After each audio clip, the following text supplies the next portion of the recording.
Just doing this because I'm bored. You know. I'm guessing that this has to be some sort of. You can ignore me or whatever. I don't even know. Yeah, I guess my phone is on. Yes. All right, cool. I'm just gonna be here. Gonna fucking send me some money or whatever. I don't know. I don't know how to do that. But I'll be around. I'll figure it out. Look at that.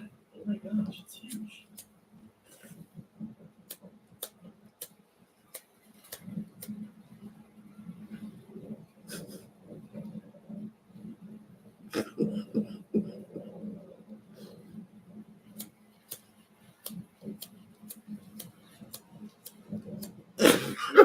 People are saying this is some other shit. Other people are saying that these are laser lights.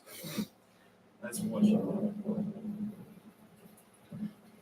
Yeah, it's too big. This is something that a lot of people are saying here. It's too big to be laser lights. I kind of agree. I think, yeah. Looking at it, it seems like this thing is huge.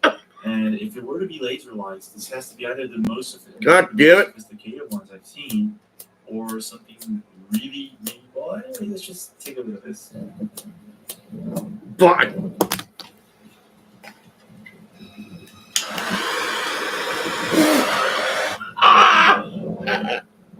I would be freaking out, even though it could be laser lights.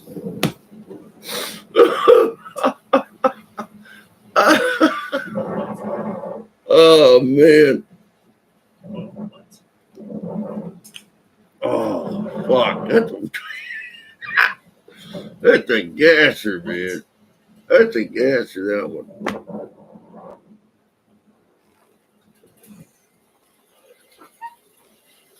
All right, I'm just gonna be here hanging out. So it's gone. You know what I mean? So Sweet.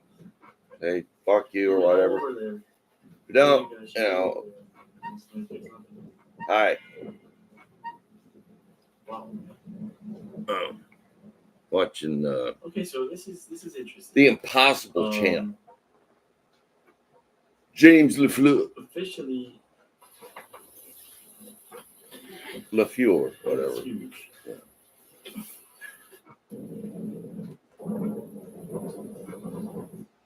Don't look at me like that. Pretty skeptical of this. Look at that. It kind of moves. Right? I gotta figure out that money thing. How do you do that? Somebody tell me.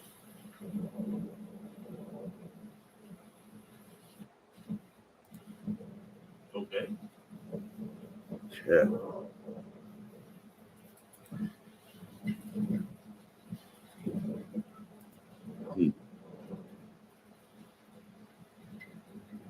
It is huge.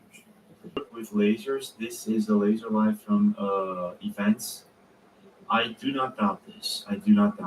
This is Saw something. high quality laser lights, most likely. Yeah, I would not doubt this. Even though it is huge, and it does seem to Well, it's all over the place, right, in the sky. So whatever this thing is, it's from the perspective that this person is. It seems as if this thing is swooshing all over the sky, right? But it could be laser lights on the ground, and it could be something sophisticated. Probably yes. So we got this video. So we got these videos coming in from subscribers. This is really interesting. Cancel. Let's take a look at this one. This is a 2-minute video, but I'm gonna see if I can fast forward. Is anyone there? These are not laser lights. Okay, this is something. I guess not. I could have caught myself. Look at that. This is crazy. I've never seen anything like this. This is, Oh, I'm Mick, by the way. I've seen Mick. Loads of sightings. You guys know this. Whatever. With this type of content for 8 years. I don't know. I'm all right. And this, on a rough go. Be like Kinda. one of the most astonishing sightings I've ever seen, and I will explain. But I'm a funny fucker. This is coming in from Cassandra. She's a subscriber. Yeah, She sent I'll be this all right. recently. I'll be all I'm right. not sure if I already I'm showed all right, you guys you know. this. But if I did, I'm sorry. This has to be one of the most astonishing. Wait a minute, it's gonna happen. Let me just fast forward this. Look at that. Look at that. So we got this thing. It swooshes down from the sky. Got a cat Parks. named Sugar. You know, it just stays there hovering next to this house. I think it's a house. Look at that. It's all white. Green eyes and white. Beautiful. Beautiful Okay, stuff. so look at that. Pay attention. So it stays there. It stays there. I'm not going to fast forward right now because I think this is important. So it stays there, right? Oh, UFO. Holy crap. And then I remember something happens. Because when I saw this, I thought it was a camera glitch. I thought it was some sort of flare, maybe, a lens flare, right? But then something happens. And this is when things become, look at that. Do you see that?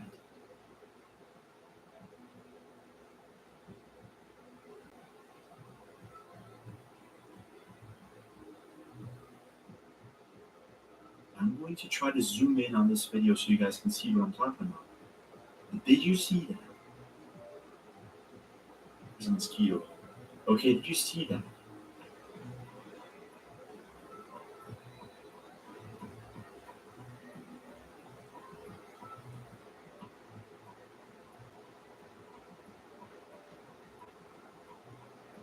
Oh, the video ends. Cassandra, if you're watching this live stream, please send me the continuation. What happens next? I want to know what happens next here. How does this thing disappear? Even if this is a really long video, try to, I know sometimes it is, try to render this or send it to me by email. Please do. Do you guys understand the this is not some sort of lens flare. This is not a glitch on the camera. So she has the CCTV camera on her home. It's 1 a.m. in the morning. It's July 6th, 2023. I'm not exactly sure where this is. But then you got this thing, it comes down from the sky, and it parks itself. Anybody miss me? Still hovering just next to this house. Fuck. And then a couple of seconds, maybe a minute later, you can see smoke coming out from the house, just below this object. Do you see that? Look at that. Look at that.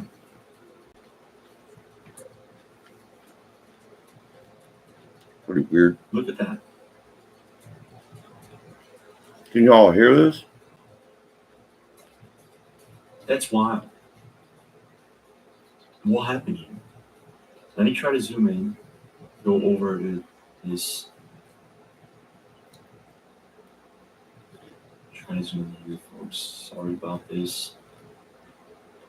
Yeah, wasn't able to zoom in much more, but there you go. This has to be one of the creepiest sightings I've ever seen because there's not much information. You can't hear anything. There's no sound. But we can clearly see what looks like a cigar-shaped UFO coming down from the sky. And it stands there for a while until the moment that something happens. Something happens in that house in particular. Look at that. Yeah, that's crazy. Okay, yeah. If you have any videos like this one, please do send it over to thatimpossiblechannel@gmail.com. If you have anything strange you want to send it over to me and you want me to feature on the channel, please do. This is coming in from Christina. She noticed that the sun was, well, let's see if I can go back to the regular Zoom. So she says that, well, let's watch the video first. Look at the sun.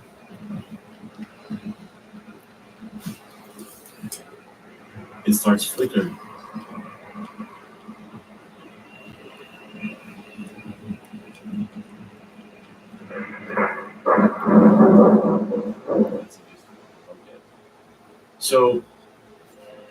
Yeah, I need one of those green screen things.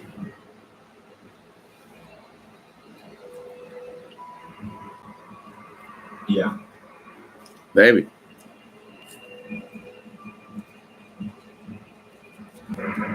Find a green shirt or something. So, Christina, this video here, I wanted to explain to you why. This is most likely a Oh, camera contrast, automated contrast. The camera is trying to adjust the contrast according to the brightness, the contrast and the brightness according to what you're aiming at. So you're aiming at the sun, and it is a cloudy day. So in general, you got a dark day.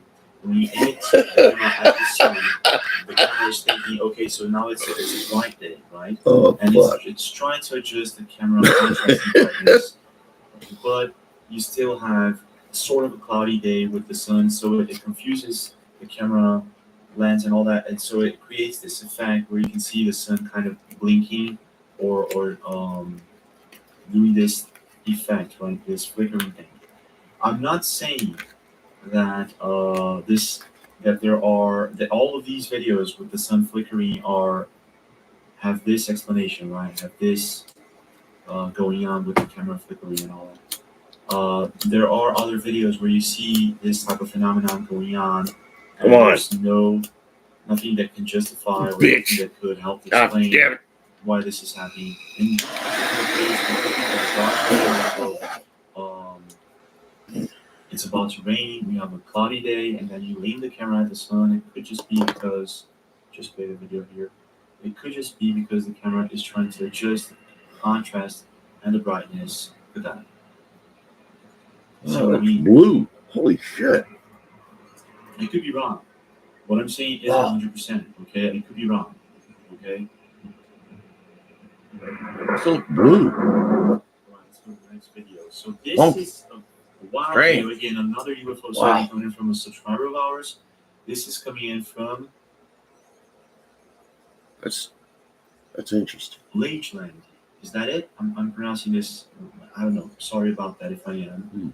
Anyways, this is coming in from the Baltic Sea. This is in Poland. And this is an awesome sighting. Thank you very much, by the way, for you guys sending so many interesting videos. This is a picture, by the way. Let's just jump over to the video. Red, black. What the fuck? Yeah.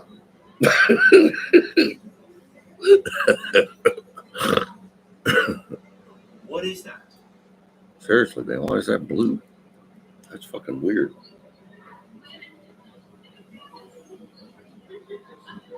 Wow. Wow, it's amazing.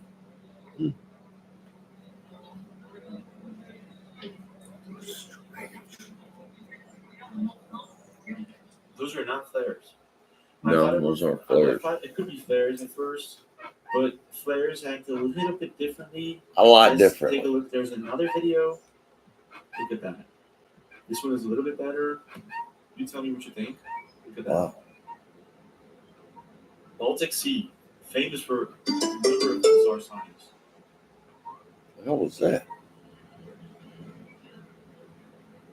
They got a caller?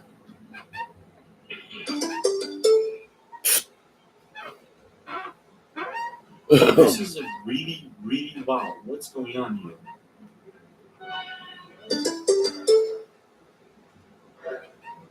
Look at that. Okay, so those are not flares. Now 100% sure almost. This is Fuck okay, no, they're not flares. Flares are... Those are definitely not flares. You don't have them.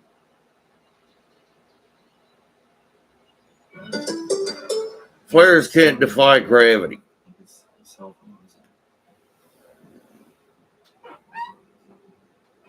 Yeah, those are not flares. Okay, so this is a strange one. The interesting thing about it is, wait a minute, there's someone sending me an email right now. Bro, please show this on the show. Okay, so we got a lot. I mean, there must be hundreds of emails coming in right now. Let me check this out. It would be very impolite on my part not to check this out. Okay, yeah, we do.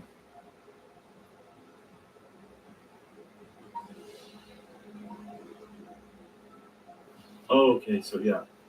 So This is coming from a subscriber, G. Haynes, right?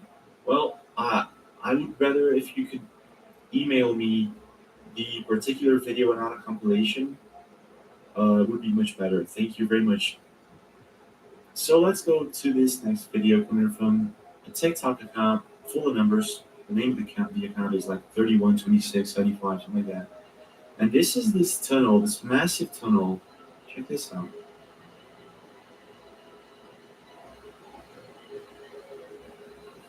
Wait, okay. Look at that. It's a cave, actually, right? But the cave is like one of those caves that you start wondering if it's what is it hiding in there. I was reading This place recently. is fucking massive. Wow. I'm not going to say the name of the book because I'm not sure if it's how deep it goes into the rabbit hole. You know what I mean? Like, but it talks about these caves in the northern hemisphere, and when these caves, in the book, he says that when you find a cave like this one, for instance, it's huge, right? It's huge. It's massive, and you start noticing that the walls are regularly shaped. They're not irregular walls. You know, like they're not like this, for instance. It's like you start noticing that the walls are perfectly round and shaped and all that. This is when you should get the heck out of there because they state in this particular book that these caves are not natural and they're not. You can't think of the word flat. Human-made. So, for instance, we got caves like this one, if I'm not mistaken, in the United States, in Europe, and there's one also in South America, which officially they state that these caves were made by gigantic animals at the time, millions or thousands of years ago. I gotta check that out. I can find it here. I'll look for it. But anyways, there's this information from this book that states that when you find a cave that's too perfectly formed and all that, you got these perfect round shapes and corners. Yeah, you should get the heck out of there. That's what round it says. Shapes and corners. James. Aliens, maybe. Not sure. Now, this particular cave that we're watching right now is in China, square, mistaken, and it's huge. Look at that. Or flat. I'm already asking myself, of course, someone made the road, possibly someone, but the cave itself is just too big. That's what she said. Where does this go? I mean, is it gonna go over to the other side of the mountain? Well, the video ends. I bet this goes on for hundreds of miles, possibly. There are stories of caves.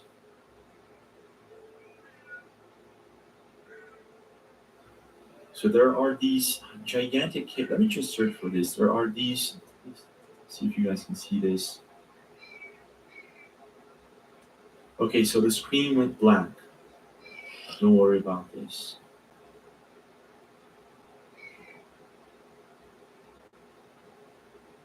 Let's see if I can correct this as fast as possible, guys. Don't worry about this. 1 sec.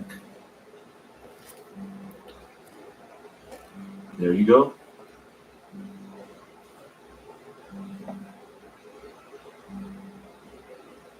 All right.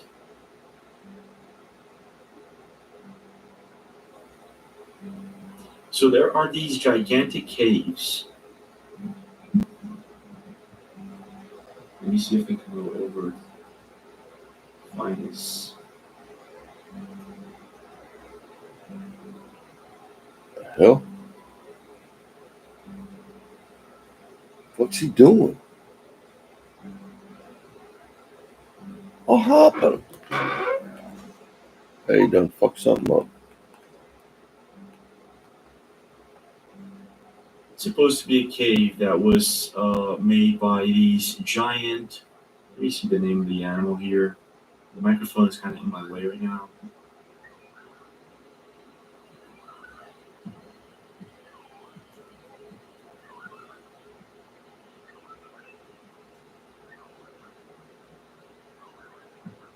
Yeah, giant sloth. Let me get a picture of it.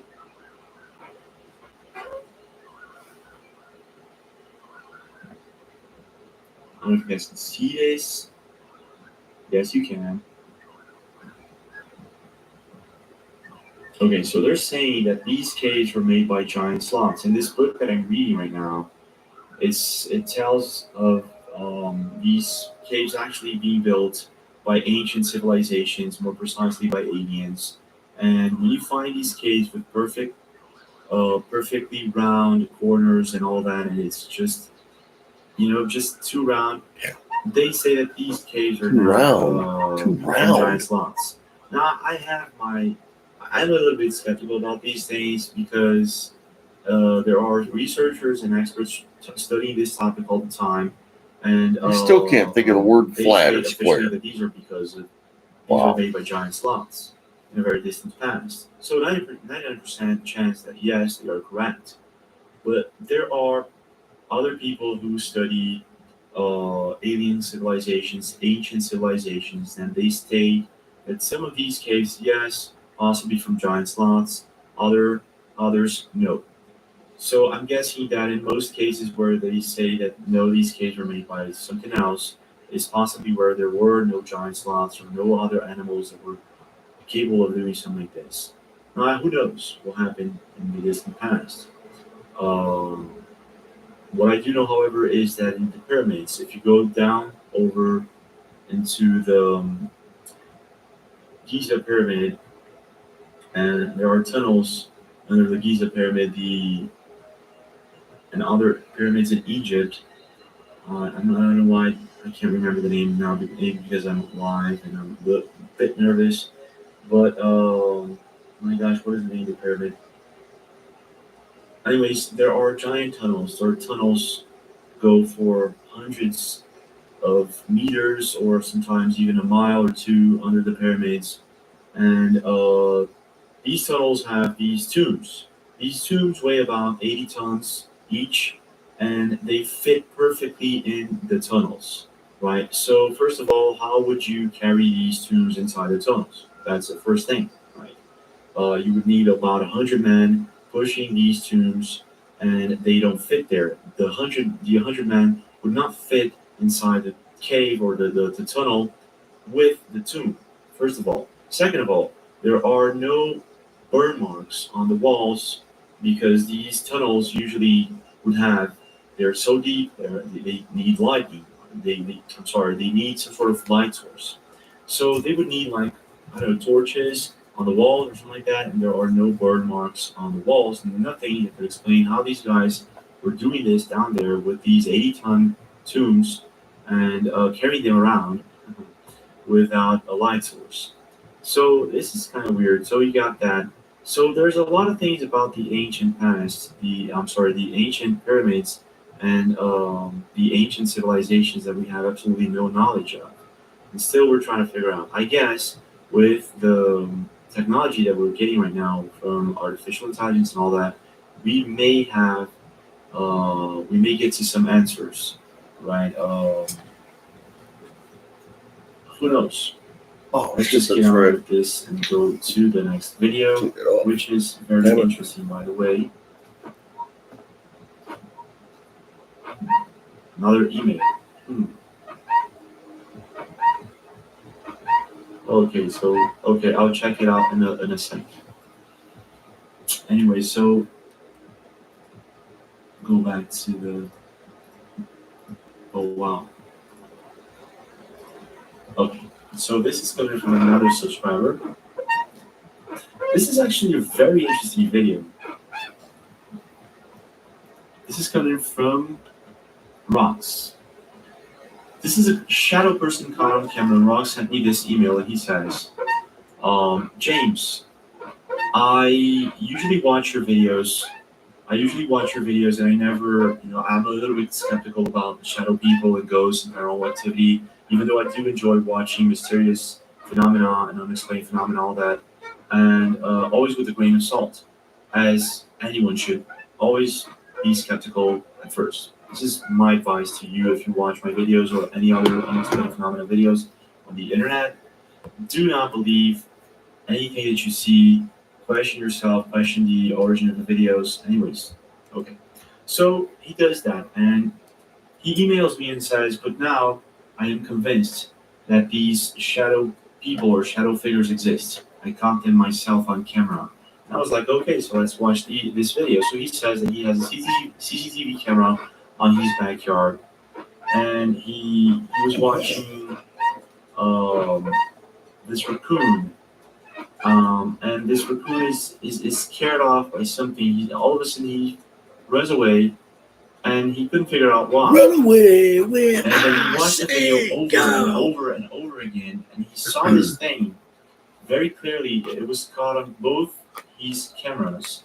At first, it shows up on camera A, and then it shows up on camera B. So this is not a water droplet. This is not a camera glitch. This is not anything but a possible shadow figure or a ghost caught on camera. This is what the best evidence, in my opinion, when it comes to shadow people, because you have two cameras, two different cameras, picking up different spots on his backyard, and they pick up the same thing in different time. Check this out. This is wild. This is wild.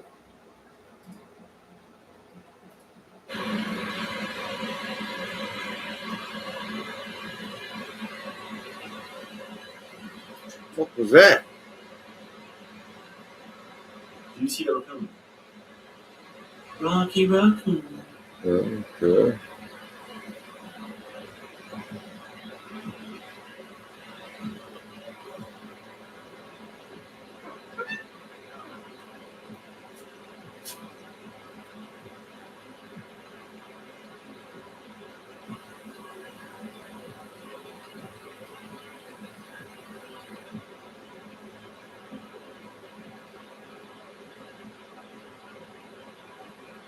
Okay, so the raccoon, look at that.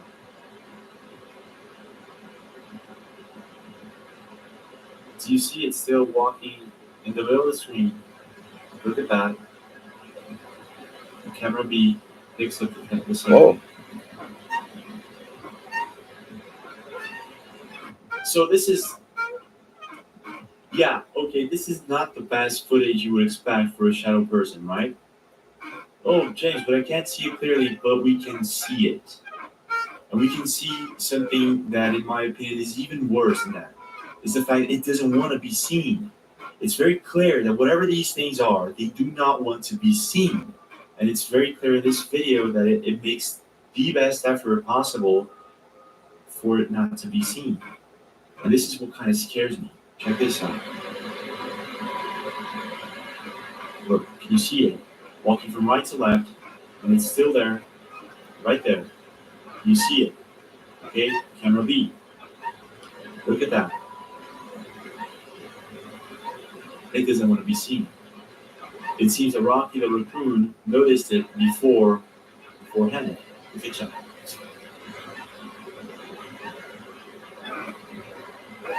It's there, just minding its own business. Okay, camera B. Look at that. It doesn't want to be seen.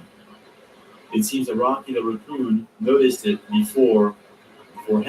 Look at that. It's the best effort possible for it not to be seen. And this is what kind of scares me. Check this out. Look, can you see it? Walking from right to left, and it's still there, right there. You see it. Okay, camera B. Look at that. It doesn't want to be seen. It seems that Rocky the raccoon noticed it beforehand. Look at that.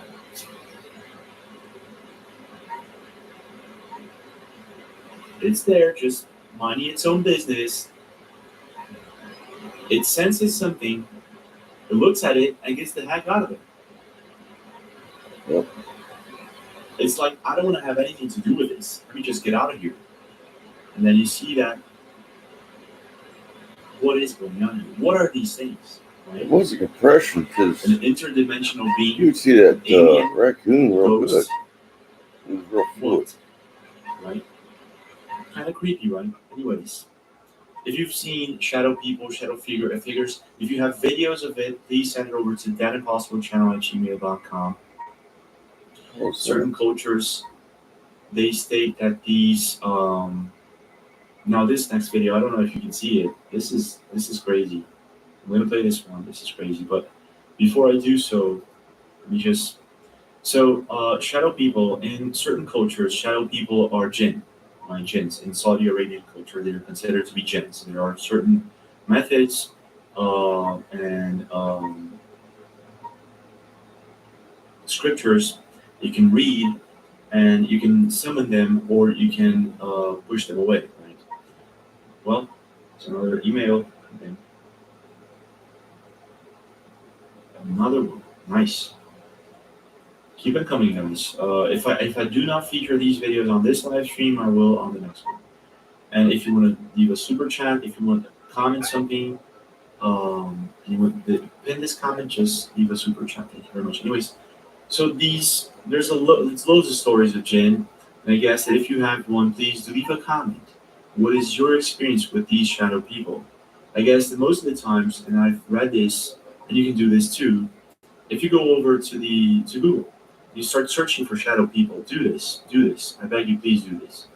Do not search for shadow people. That's not a good idea. But if you do, search for who are the people mostly seeing shadow people. Go over to Reddit and look at the experience people have and try to see who is having these experiences. So I did this. I remember doing this, and my conclusion was that 90% of times, people who have experiences with shadow people, personally, not on camera, not on CCTV cameras, personally on dreams, waking up to them, or waking up in your bed, feeling as if there's something there, or in the corner of the room, women. 90% of times, women. Why? This is something I was asking myself. I was, okay, why are women maybe more sensitive? What happens? Are they more interested in women? What is going on here? Are they studying our species? What's going on here, right? So this is kind of interesting. So if you go over to Reddit or other places on the internet, maybe internet forums, and you start searching for shadow people and experiencers, people who experience shadow people, you'll find out most of the people that see these things are women for some mysterious reason. I haven't made a connection yet, but I will if I continue on doing this research, and if I find anything, I will let you guys know. But I want to know from you guys if you have any information, or if you want to share an experience or maybe a video, send it over to thatimpossiblechannel@gmail.com or leave a comment down below. So this next video is crazy. Yeah, this is, I don't know what this is. Okay, I'm going to play the video. This was sent by a subscriber. This was sent by Ren.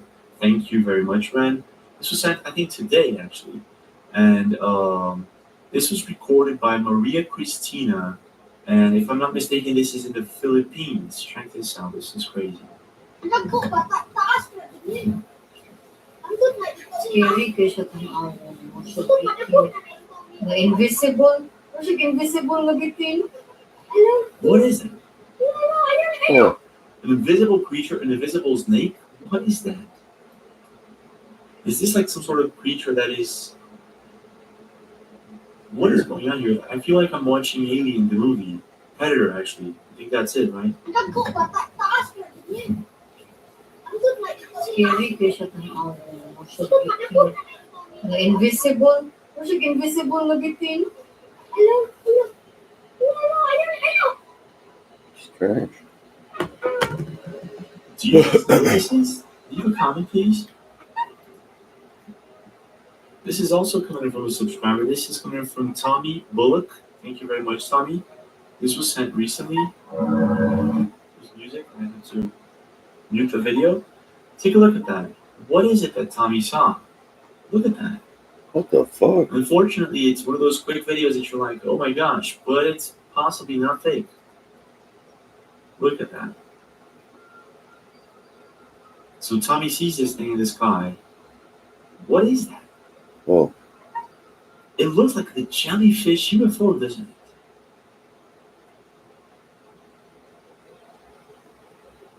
Let me pause this. Wait a second. Look at that. Let me see if I can zoom in a little bit more. A little bit more. Okay. Alright, so you see that? Is that the jellyfish UFO? So Tommy was picking his daughter up at school and he notices this thing. Look at that. It kind of turns around. It kind of, I thought it was a balloon maybe, but it's not. Look at that. It's turning as if something or itself is controlling it. It's not a, could be a drone maybe. Yeah, it could be a drone. But even so, when it turns, nice. it then doesn't look like a drone. Look at that. You see that? Now, I do know that Amazon, I think, I don't know, there are certain companies that are already delivering by using drones, right? And unfortunately, Tommy removed the original sound and he inserted some sort of background music, right? But even so, there is a good amount of videos right now all over the internet, Reddit, and other social medias of this jellyfish UFO that's been going all over uh, the U.S. Mainly. I think a lot of people are seeing this in the U.S. Let me see if we can find this maybe on Reddit. Let me check this out.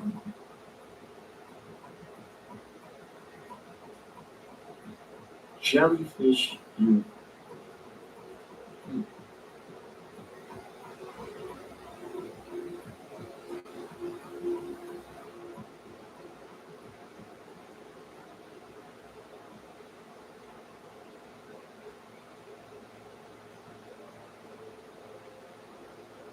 Yeah, well, let me see if I can show you guys what I'm looking at.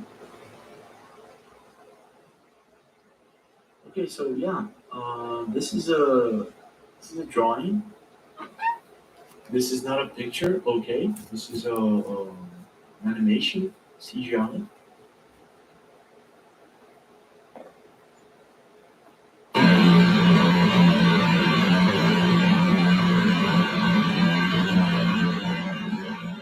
This is supposed to be the jellyfish. There's like tons of videos of similar things going on, and I'm not exactly sure if what we're looking at right now is the jellyfish. If Tommy recorded a jellyfish UFO, I don't know, could be.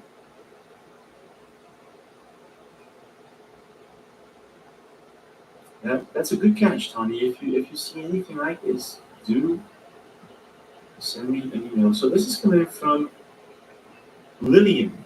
Lillian sent me this very interesting email. I was kind of skeptical at first. I admit it, Lillian. I'm sorry about that.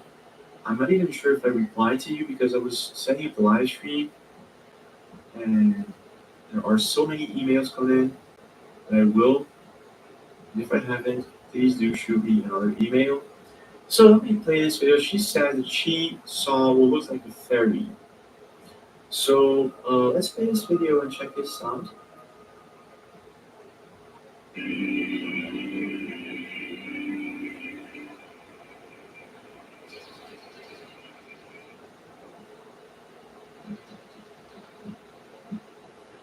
Todd is saying, please deal with your audio, your voice volume. What is going on with my voice? Is it low? Is it?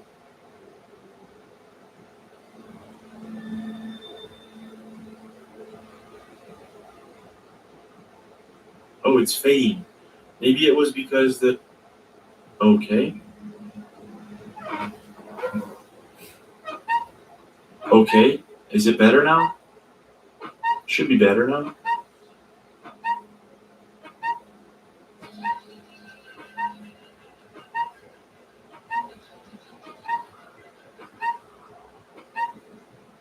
Videos are loud. Okay. All right. Thank you very much, guys. Okay, so let's play this one.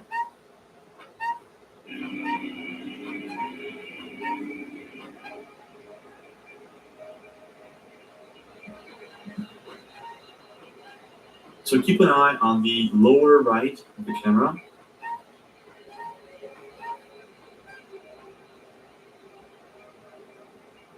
Did you see that? What was that? So I'm guessing that Lillian was going out. It was 2 p.m. on June 27th, 2024. She was at 2 p.m. She's probably going out for lunch or something like that. And then her CCTV camera picks up this thing moving quite fast.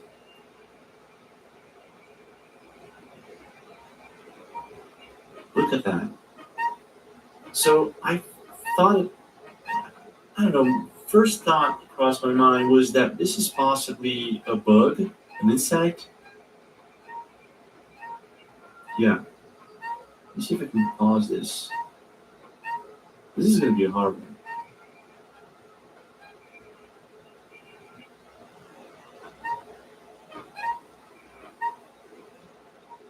I definitely have to work on this next live stream. Okay, got it. There you go. What is that? Okay, so when I first paused this, I looked at it and I thought about the speed it was going in. I was like, okay, so maybe this is something else. Maybe this is not an insect. It could be. What we're looking at right now is probably a lapse in the camera because the camera has a frame, right? So it's going like 24 frames a second, 30 frames a second, 60 frames a second. So what we're looking at right now is the image that we're looking at is possibly the interlapsing of frames, or something like that. So we got a lot of this creature is going too fast for the camera to pick up. So you got what looks like how can I say this? It seems like it's morphing on the camera, or it seems like it's much longer than it is. But indeed, what we're looking at is the first thing that you see there, which is the insect, right? And she says that she believes this to be a fairy because she's been recording insects on her CCTV camera ever since, and she's never seen anything like this. So I'm gonna give it the benefit of the doubt. I'm not exactly sure if this is indeed a fairy or not. However, being that the speed at which it's going, it's a bit faster than an insect. I would expect at least an insect to go at. And not only that, the form of this insect, it kind of reminds me of a fairy. So I'm gonna give it the benefit of the doubt, but I'm not sure. I could be wrong. Those kind of things that, yeah, I'm a bit skeptical about it. But if you do have any similar videos, send it into thatimpossiblechannel@gmail.com. All right, so talking about cryptids, we got this video. This is really wild, man.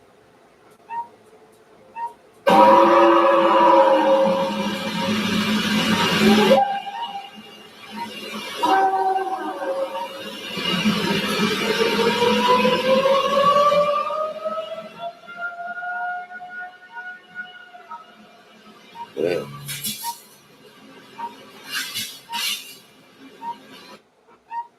What was that?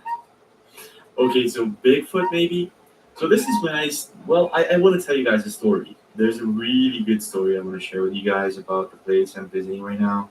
And this is a haunted hotel, so let me play this one. I got a few videos still.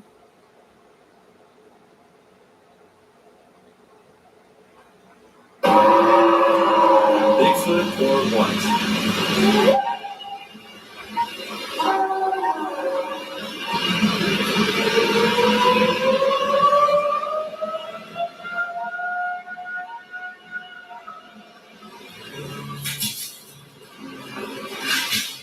Okay, so we got people saying it's fake. You got people saying it's an elk. You got people saying it's Bigfoot. I agree. It could be any of those. Or maybe it's both of them. Maybe it's an elk and Bigfoot. Or maybe it's something else. It's hard to tell. However, I've been watching Bigfoot videos for quite a while now, and the sound is really similar to what we usually see in Bigfoot videos. So I'm not sure. So this is a haunted hotel video coming in from MickCam 54. Check this out.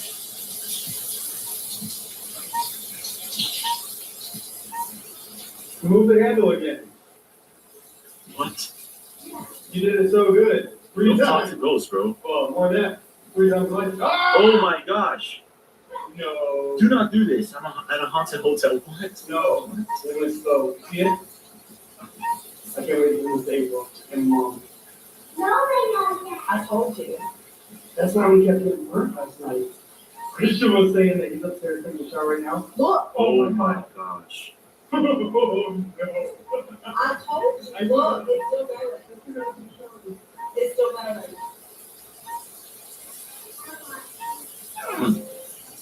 Yeah. Not sure.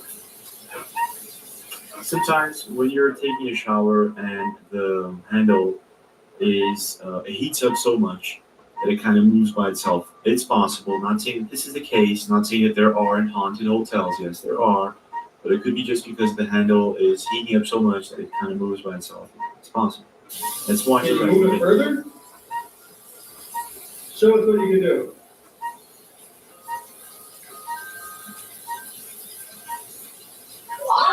What? Okay. Okay. Look, it's so hot. Look, it's still going. You see how fast the jerk is? It's getting hotter at me. Okay, Do that's it one haunted. more time. It's definitely haunted. Show us that it's really you.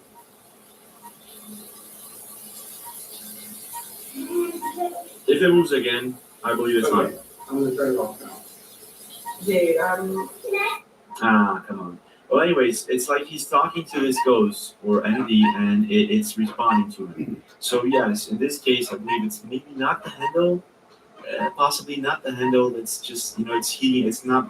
Yeah, well, it's not random. It doesn't look like it's random. He's like, move it, come on, move it, and it moves. Yeah, could be.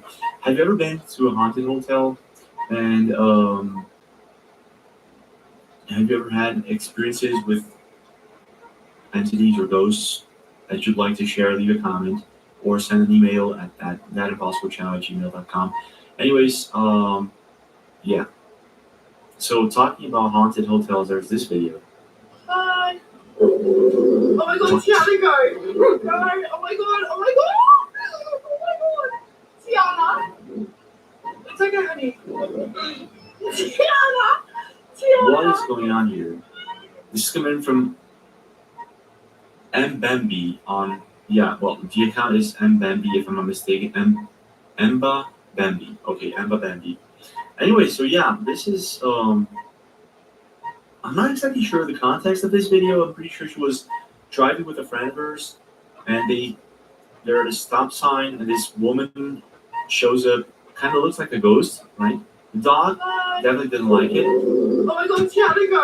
Go. Oh my god, oh my god. What is going on here? I don't know if this is fake. The dog does not seem to like it. Hi. Oh my god, Tiana, go. Go. Oh my god, oh my god. What? Let me pause this. Wait. What? Okay, so it's not a ghost. Well, I would not like to encounter something like this. Not nice. I'm not sure if I would What? sleep at night. Anyways, so this video is coming from Fuck it. Ganda Space. He was hiking in the woods and he noticed a strange house in the middle of nowhere. And he, at the time, decided to record the house, the cabin in the woods. Let's just put it like this. And later on, he noticed this bizarre figure that he is really glad he did not notice at the time. And I understand why. Check this out.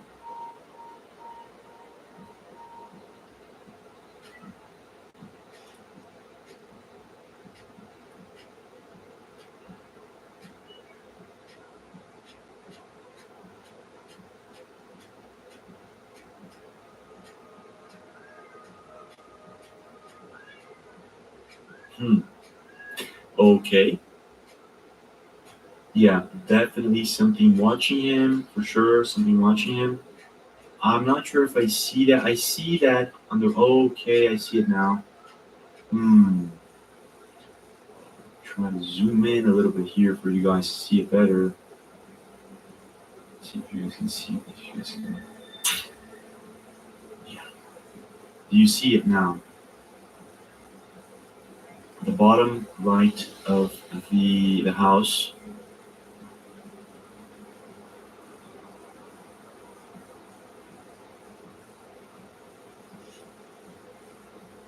Could be a shadow figure. Look at that. It changed shape. Yes, there's something there. There's something behind the house. Yep. He did not see it at the time, which is kind of crazy. Good for him.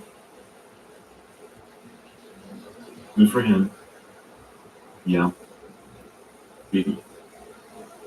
Oh, we got this video coming from a subscriber of ours. Probably not recorded by the subscriber. This is in Guatemala. Talk about an awesome phenomenon, right? Let me see if I can go back to the original Zoom so we can see this video together.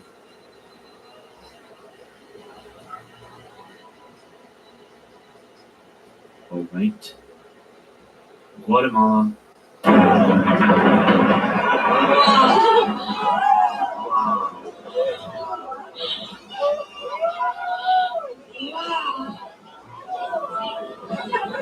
That's crazy.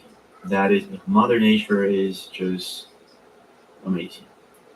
Okay, so that's the last video that I wanted to show you guys. I'm from subscribers of ours.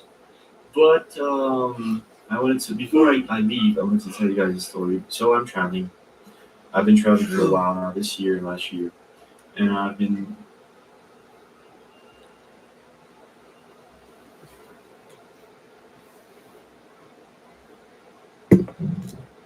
Oh, my back. What was that? Did you guys hear it? I wish it.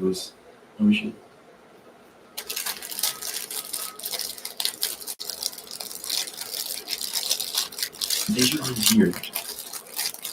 Like a thump. 2 thumps actually. So the fridge, I took the fridge off of the electricity because it was like, stuff like that, you know, I just, there's nothing that kind of noise. Anyways, I'm traveling, been traveling for a while now, investigating Bigfoot, unexplained phenomena, UFOs and all that. And I got a load of stories. I'm not sure exactly how I'm going to pass this on to you guys, but I do want to do that at some point in time because I don't know, who knows what's going to happen, right? Tomorrow or anyways. And I've been thinking of doing this through the live streams actually. And so I'm in this particular town. It's a very small town, and it's famous for being a mountainous region full of beautiful places and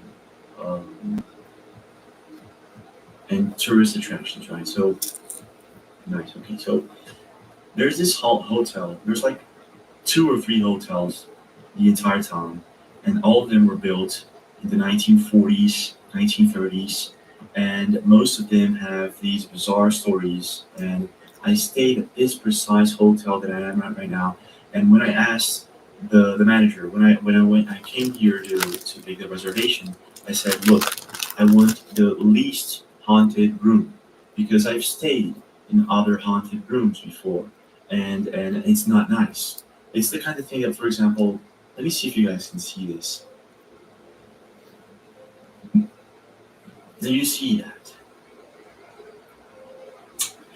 Why doesn't the camera zoom in?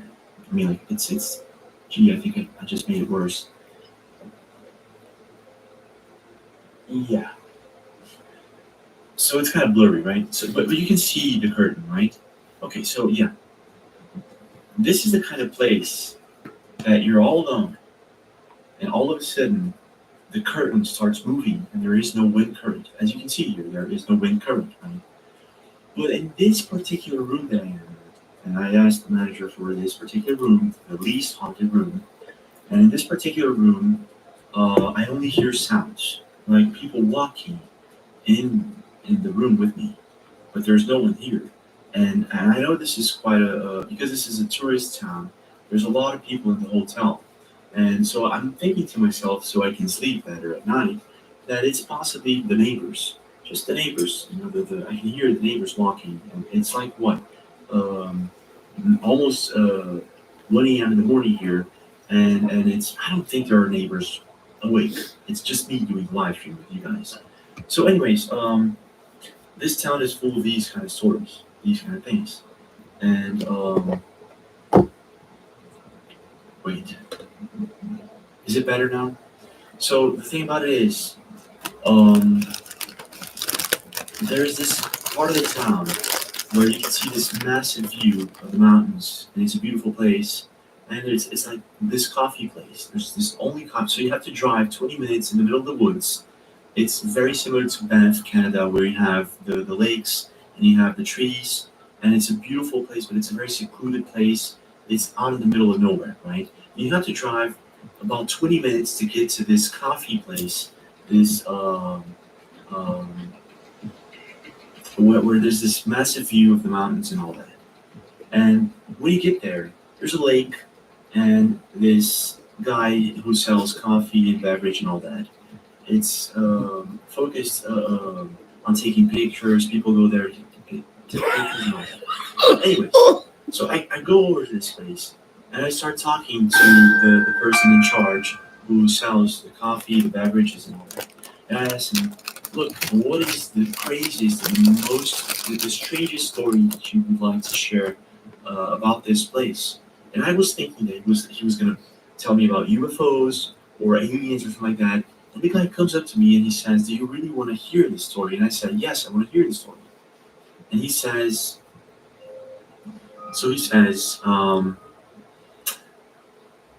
James, of course he didn't know my name is James at the time. He just, we were just talking, but I'm going to make it easier for you guys to understand. So he says, James, the craziest story that I have is about a dog man. And I said, what? He said, yeah, this werewolf type creature or dog man that started happening about 2 months ago. And I said, what, 2 months ago? Is it still happening? And he was like, yes, it's still happening. I was like, okay, let me get the heck out of here. But I stayed there, of course. I was like, I want to hear this. And he started telling me that about 4 months prior to him telling me this story, I think this was in January 2024, around January to February, he said that this guy moved in on the town and he was a successful businessman, but he wasn't interested in working anymore. He had made enough money and he was just interested in, just doing his own thing, living the life. And he states that this guy started coming up to this coffee place in the middle of the mountains to, drink some coffee with them and have a nice time. And he started noticing that little by little, this guy started showing up with less and less clothing. He showed up with because it's a really, really cold place. We're talking about 0 degrees Celsius, -5, -10 sometimes. And this guy started showing up on his shorts, on his shirt, sometimes even without a shirt, just his shorts and without socks, kind of barefoot. And he started noticing how strange this was because everyone was wearing a coat, everyone was protected from the cold, it was freezing cold temperatures, and this guy was just, didn't mind at all. And he noticed that when he was around, when dogs came up to them, because there were dogs, and I don't know if it's coyotes. I don't think it's coyotes, but it's fox. Yeah, foxes. So when the dogs and the foxes were around, because there were loads of them at the region, they would bark at this guy. The dogs would bark at this guy, and the foxes would run. And this guy started noticing that the dog's behavior, the animals behaved very differently when they were around him. And so at this point, he was already friends with the guy. And at this point, the guy he comes up to him and says, the dog man, right, the strange guy, comes up to him and says, listen, I want to work with you. I want to work here for a couple of months. Can I? I don't have My money is on the bank. I have investments and all that. I don't want to, put my hands on that. So I just want to make some money to live here. And he says, okay. So the guy starts working for him, selling coffee together with him. And he starts noticing that the animals, the birds, everything, it all behaved very differently when he was around. And then all of a sudden he starts noticing that this guy starts sleeping next to the coffee place, right? So there's a tent. One day he arrives there in the morning and there's a tent next to the coffee place. And he goes over to the tent and it's the guy. He's sleeping there without any clothes on, right? Just, I think, just underwear. And he comes up to the guy and says, "Are you okay?" He says, "No, I'm just fine. I'm just sleeping here. Everything's fine. I decided to sleep here. I don't want to stay in the town anymore. For me, this is a good place. I don't want to be there anymore." And he was like, "Okay." So one of these days, that he notices the guy sleeping around. He's working for him, selling coffee, and it's late at night, almost like 7 p.m. at night, and he's closing the place down. He's just almost going home. There's no clients, no one around, and he starts hearing this. I've had enough of that.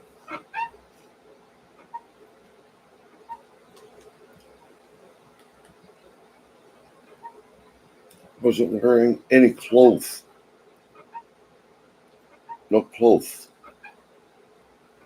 Any clothes? God, dude.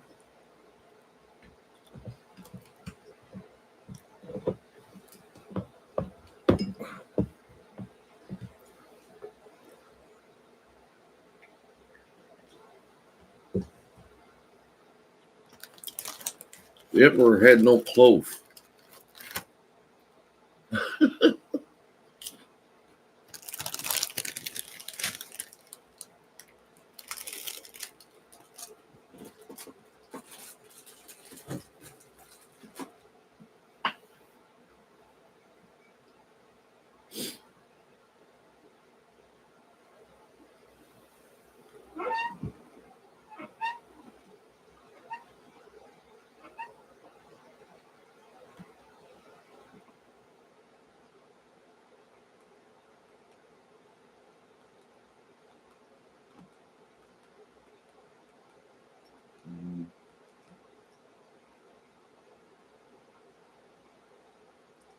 I mean, we don't have, this is Mother Nature, showing us once again that she's in charge.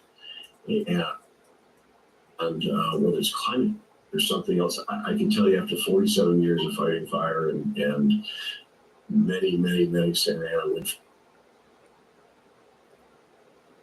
wind fires, we've seen loss of life and destruction. This event last week was absolutely unique. Please, God. Please, God, save us. Save our house. Please.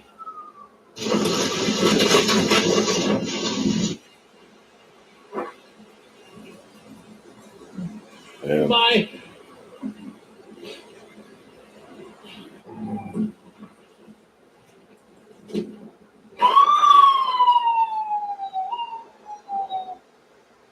Oh, no.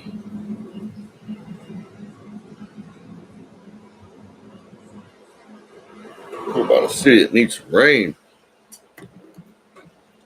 And a lot of it. Neighborhoods wiped off the map. Homes reduced to piles of ash. Every day it gets more grim. And the death toll keeps rising. 24 are now confirmed dead, and many more still missing. Forecasters estimate the damage to be more than $250 billion. This would be costlier than Katrina. And the Palisades fires are still only just 13% contained. Wind gusts are predicted to kick up, and firefighters are bracing for explosive fire growth. The mayor Ellis said 90%. We call these fire tornadoes or fire nados. As we talk about the fire creates some weather pattern, and what you're looking at right there is the swirling winds. Authorities in Los Angeles are warning more destructive winds could lead to explosive fire growth, prompting further red flag warnings across the city. Severe winds of up to 115 kilometers an hour are whipping through Southern California. putting residents again on alert for high fire danger. Devastated entire sections of Los Angeles, with those Santa Ana winds ramping back up overnight and due to peak today. 13 million people under red flag warnings. The National Weather Service calling the conditions about as bad as it gets. As investigators search the area looking for a cause, multiple law enforcement sources tell NBC News that an early focus is a possible human cause of the fire, though no conclusions have been reached. A week after the firestorms exploded, and the people are waking up, these things have consequences. You call religions actually more like a destructive nihilistic cult. And we're talking about water. We read from time to time California has droughts, so they say cut down on your water use. Fact of the matter is 10% of the annual average rainfall in California goes for commercial and residential uses, 40% for farming, 50% gets flushed out into the Pacific Ocean for nonsense like the smell. That is just absolutely massive self-destruction. We've seen the consequences of it. No. The consequences do have consequences. There's going to be a change in California, finally, after years of idiocy. Give us the latest there as the status of these fires that are still raging there in Southern California. Yeah, the fires, are roughly, Palisades, I believe, is about 24,000 Democrats are done in SoCal. Eden's Done. About 42,000 plus.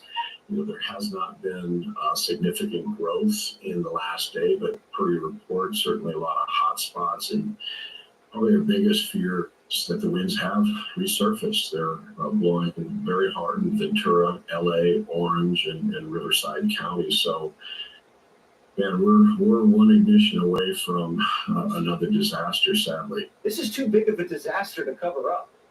Here's a Free Press reporter who just got inside the Bone Dry Palisades Reservoir. Watch this. This was supposed to be the water to put out the Palisades fire. This is the Santa Ynez Reservoir. It's the water supply basically for the Palisades. When they first started fighting the Palisades fire, they ran out of water extremely quickly. Wednesday, 3 a.m., they were basically out. And there's been a lot of talk on why this happened. So how long has this reservoir been empty for? Since February of last year. There was no communication from the Department of Water and Power to LAFD that there was a water supply issue. The firefighters, when they started fighting the fires, no one informed them that the reservoir was empty. What's worse, misinformation or mismanagement? But the ladies of The View say it's racist to report on what the governor's doing. Boy, don't applaud someone like Jesse Waters on Fox News. This is what he said. He blamed LA fires on diversity. He said that California's woke politics and DEI are the reasons for the fires because Newsom has been tearing down dams because Native Americans, but he called them Indians, wanted some of the river back so they could catch salmon. And Gavin didn't just knock down one dam for the Indians, he knocked them all down. He knocked down 4 of the dams. I'm sorry, it's stolen land, first of all, okay? California's stolen land. Second of all, that's part of what always happens. These dams, there's preservation of the dam. So that was just complete, not only misinformation, Nobody applauded. but it was racist. I think everybody's getting sick of that DEI shit. didn't cause the fire, but it distracted the state from preparing to fight it. The LA water chief, Janice Quiones, who makes $750,000 a year, says her number one priority wasn't water. We call it powered by equity, and I know that it's been really important for the DWP to put an equity lens on everything. Yes. Yeah, and that's the number one thing that attracted me to this role. It's important to me that everything we do, it's with an equity lens and social justice and making sure that we right the wrongs that we've done in the past from an infrastructure perspective and that we involve the community in that process. And this utility is serious about it, is authentic about it.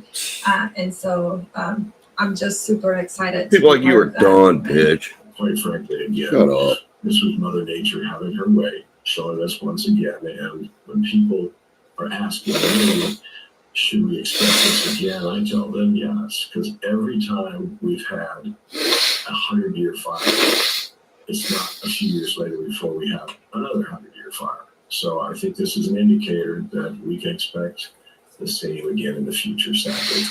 Biden wrote a blank check and left on his legacy tour. No one knows where the VP is. Kamala's home state's California. She lives in LA. They say she could be the next governor. It's like she disappeared. Police just caught 2 sketchy men casing Kamala's house in Brentwood after someone called 911. Here's the latest on what caused the fire. Nothing If she would want to run for governor, The she Washington could Post says the be over Palisades there blaze right may now originally doing started shit. from fireworks on New Year's Eve. Firefighters put it out, and it may have reignited days later. Other reports say downed power lines might have sparked the inferno, and arson hasn't been ruled out. The governor says he can't get a straight answer out of anybody. I want to get the answers. I want to get help. You can't only want to get straight answers. I watched the press conference. I met with some of those leaders. We had my team start talking to local leaders, saying what's going on. Our state, You weren't getting straight answers. I was getting different answers. When you start getting different answers, then I'm not getting the actual story. The governor doesn't have a strong grasp of what's happening and keeps passing the buck to the locals. But he's out in front of the cameras every day. We're dealing with a myriad of issues. I was just talking to Josh Green, the governor down in Hawaii, who had some ideas around some land use concerns he has around speculators coming in. Why is the governor shimmying around like that with a smile on his face? What kind of presentation is that? Why does he look so gleeful when he's talking about land speculators? It's getting so bizarre that NBC is having to call Gavin out for spewing misinformation.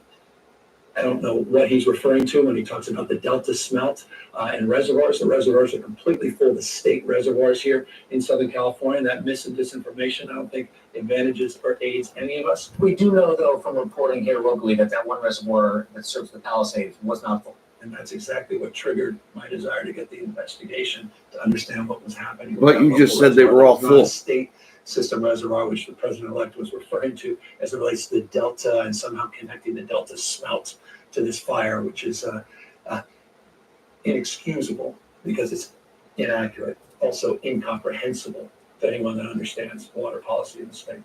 Yeah, like you don't. Idiots. Idiots.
Jeez.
I was just wondering if we could do 2 favors.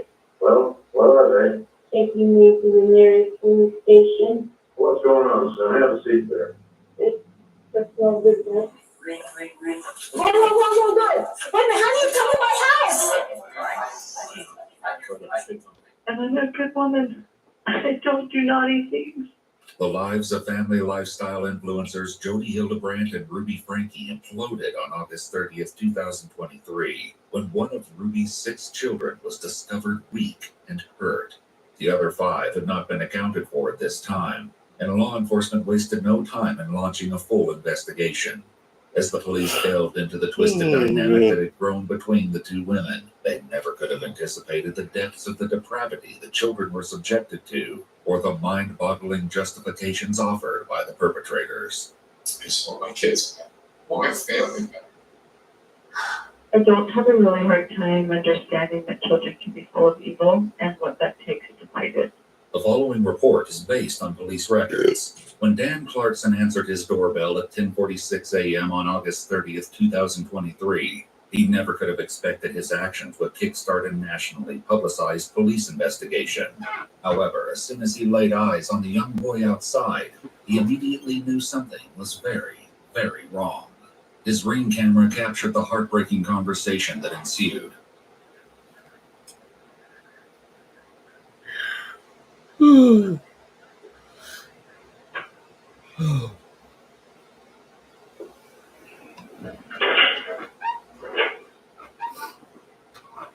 Yes. Hi, I was just wondering if you could do 2 favors. Well, what are they? Taking me to the nearest police station. Actually, just one fine. What's going on, son? Have a seat there. It's personal business. This was actually the second neighbor the boy had attempted to contact. At the first house, there was no answer, so he'd been forced to move on. The disturbing reason he was seeking help came out when Dan made this emotional call to 911. I just had a 12-year-old boy show up here at my front door asking for help. Said he had just came from a neighbor's house. He's hungry and thirsty. While Dan was on the phone with the 911, his wife gave the boy, who introduced himself as Russell, snacks to eat while waiting for help to arrive. But shockingly, there was something more appalling about the boy's condition than his extreme malnutrition. He has duct tape around his injuries. Yeah, there's sores around him. I think there's a good chance he's been moved. And he also has. Oh, and he has it around his ankle. As well. And he has wrist as well. Okay, this boy can pain. Need immediate attention. And yet, the most heartbreaking revelations were yet to come. Okay, this boy can pain.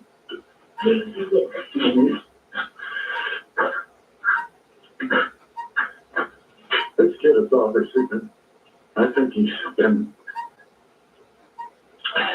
detained. He's obviously covered in wounds.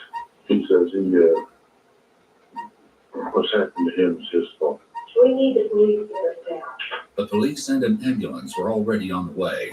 During the tense waiting period, Russell revealed that he'd been staying with his mother and her friend, Jody Hildebrandt, since May.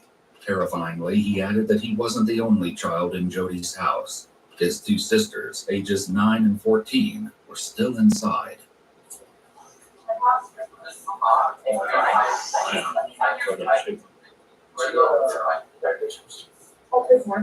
As Russell underwent medical assessment, more police officers arrived. We need to identify the house. If there's 2 other kids there, we need to go do a security sweep of the house. They were about to realize that they'd gotten there in the nick of time.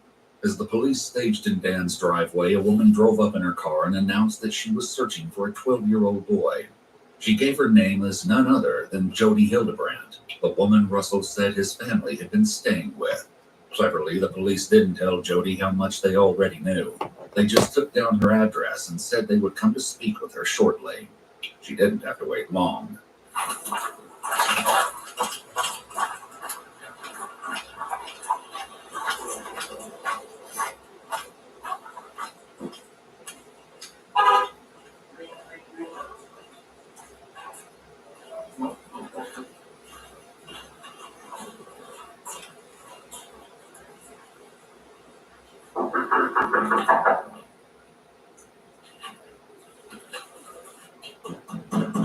Police officers, open up!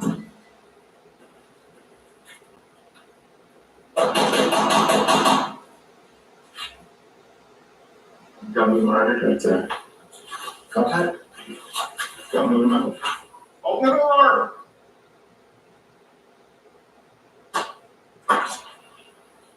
Jody? Will you step out? I have my chair. That's great. Step out of the house. No, I'm not gonna step out. Step out of the house. Step out of the house. No. We're just gonna step you out. We're gonna go. Wait a minute, how do you come in my house? Be right there. You can make one into my house. Do you have a search warrant? We'll explain it after this. You can't just come into my house without a search warrant. Jody was mistaken about the need for a warrant to enter the home because the police already had probable cause due to a 911 call that the neighbors had placed after Russell showed up at their door. There was a clear emergent need to enter, and a warrant wasn't necessary. The police must account for the welfare of the other two children. They certainly had their work cut out for them, though, because the house was massive. During the search, the police found one room that appeared to be set up for filming. This, they would learn, was because Jody and Ruby both had a significant online presence. More details would emerge throughout the investigation, revealing the dark side of these social media influencers. To ensure that they left no corner unchecked, the investigators retrieved the blueprints of the house. This turned out to be a brilliant idea, as the schematics revealed something that might have been overlooked otherwise. Outside, Jody did not appear to be shy about expressing her displeasure at the intrusion. I have Airbnb guests over there. Probably scared me to death. Okay. Is there anybody else in the house? Yes, 2 kids? there's a little girl. Just one? She's right over here. Okay. The Airbnb guests were the least of the police's worries right now. Following Jody's instructions, they made their way down the hall to a bathroom with a large closet. What they found inside was devastating. I'm a police officer. Hey, you okay? Is this just you in here? I'm Sergeant Tobler. What's your name? I just have one. Where's your sister at? Contact Mark. You okay? Huh? You doing okay? You don't want to talk to me? That's okay. Can you come with me though? We got Jody out here. You know Jody? According to the information Jody gave, this was Russell's 9-year-old sister Eve. We want to be best buddies, but we're getting a little mad here because he won't give me his shoes. Guess what?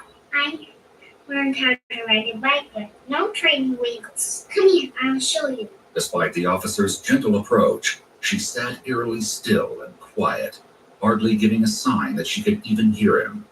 You take your time, bud. I'm in a hurry. I'm a police officer. Did you know that?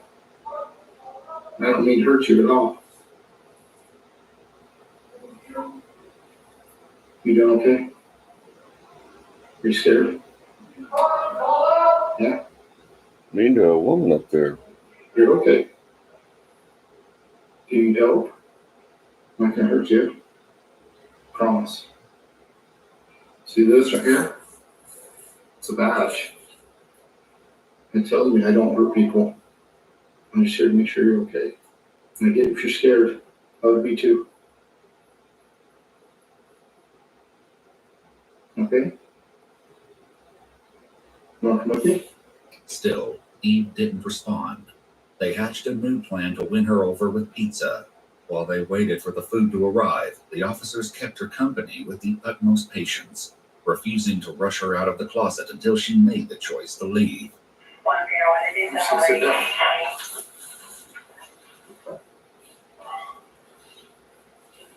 It's okay if I just sit here with you.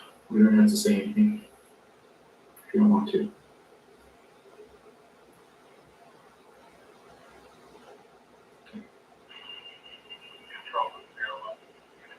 I'll just sit here with you. Meanwhile, back with Russell, the EMTs got a close-up look at the duct tape and wounds around his ankles. What they found was almost unspeakably gruesome. But even this was overshadowed by what Russell said next.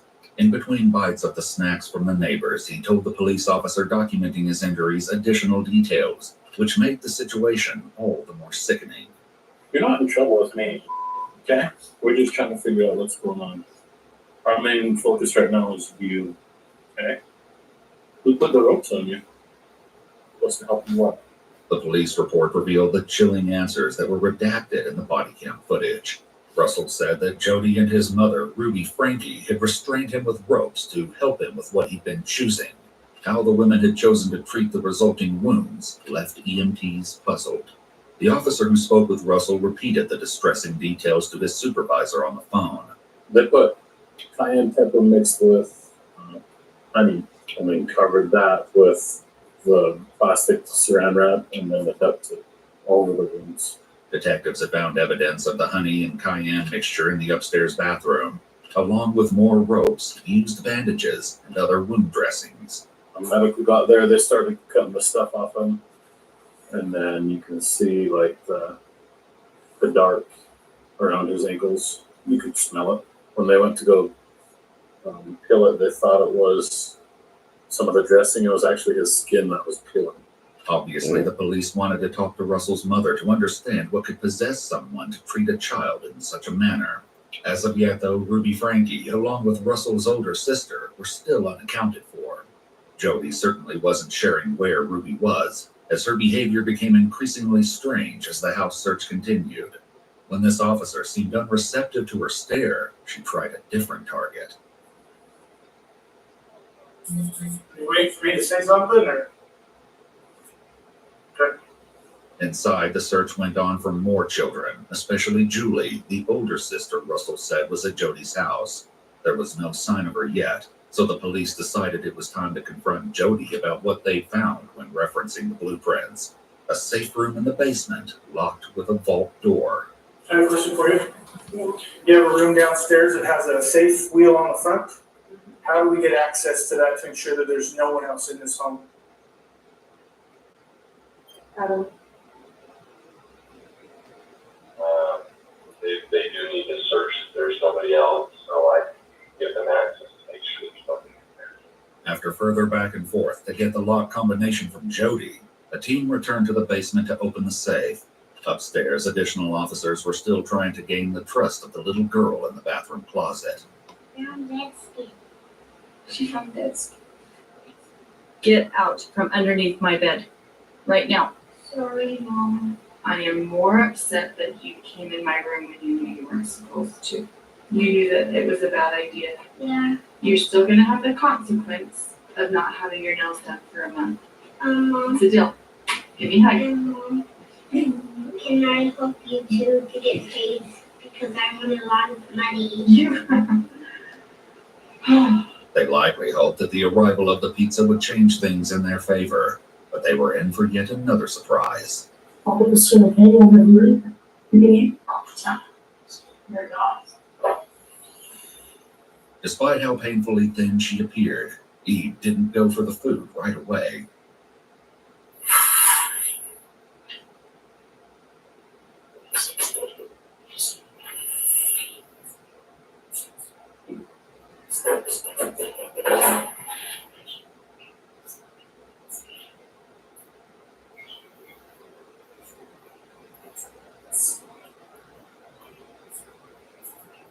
Eve proceeded to eat the entire pizza and requested 2 more large slices from the lunch that the police had.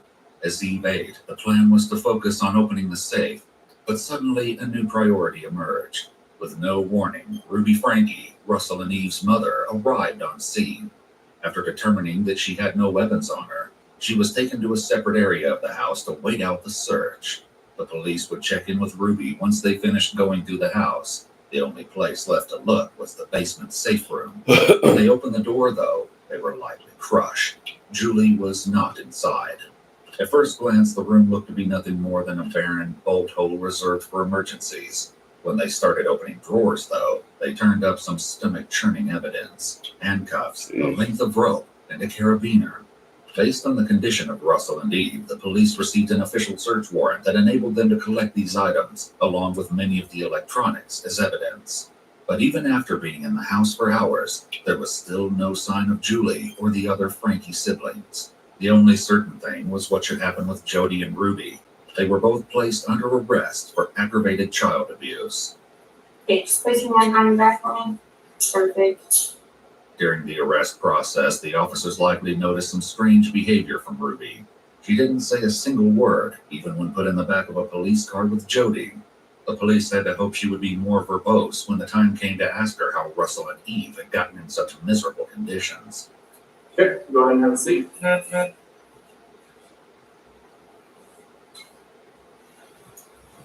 You definitely not talk. She not? What is it? You gonna ask her name or just like then ask nothing? She looks at me, but While Jody was at least responding to direct questions, whether she would respond to the hard ones police had in store was yet to be seen. I'm a little nervous. You're not, to be honest with you, if I was sitting over here, I'd be a little nervous too, so don't worry about it, we're just here to talk, see your side. So I trust my attorney. He said, don't say anything. And I said, I have nothing to hide. And he's like, I know that, but just let me be there with you when we talk. So you guys seem nice people. I'd like to just tell you, but I don't know who you are. I don't know if you flip my word. I'm a psychologist. I watch people flip things all the time. So I get it. And I sit on your side. Get it. It looks bad that I don't want to answer anything, but it's not because I'm trying to be difficult. Even though Jody refused to talk without a lawyer, trying to get information from Ruby was astronomically more difficult. We're just here to talk to you about, a few things involving your kids. So first, do you live down here or?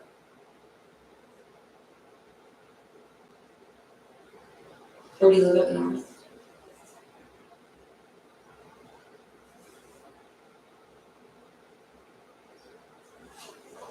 Do you want to talk to me about where you live or how many kids you have? You don't want to talk to us about anything? So, yeah, this is just your chance to tell us, we're just trying to get your side of the story. So it's your chance to do that. It's up to you. I'll wait till I have a little bit. Okay. So you can talk to us at all. There was hardly any doubt that the two women had done horrible things to Ruby's children. But with both women unwilling to talk, the police still had no idea why. Answers, though, were closer than anyone thought. When the detectives first got to the police station, they found a surprise visitor waiting. Ruby's husband, Kevin Frankie, was there, and he wanted to pick up his kids. With so many burning questions pertaining to the Frankie family, Kevin was detained and taken to a third interrogation room where he was read his rights. How did you find out that you needed to come here? Street. I received a message that I needed to come pick up my kids from the police department in Highlands. And who is that message from? I prefer not to say right now. Does it make sense that would happen? I just don't know anyone who did that from our department. You're right. And I'm not comfortable saying right now who reached out to me. Was that Jody? No, I'm not going to answer that question. Kevin was keeping quite close-lipped. However, it wasn't all bad news. Back at Jody's house, Eve finally seemed to be warming up to law enforcement. You don't want to talk? Okay. There's nothing at all you want to talk about? It's okay to talk to me.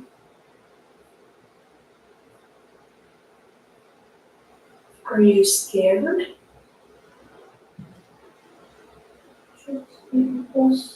We helped your brother.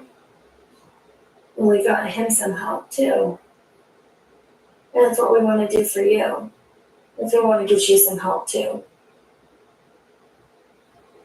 We are safe. We will not hurt you, and we won't do anything to hurt you.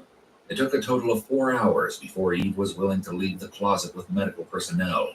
When examining her in the ambulance, EMTs discovered that she had wounds on her feet and decided that she and Russell both needed to go to the hospital. Thankfully, as Kevin's conversation with police continued, he was willing to provide some crucial context.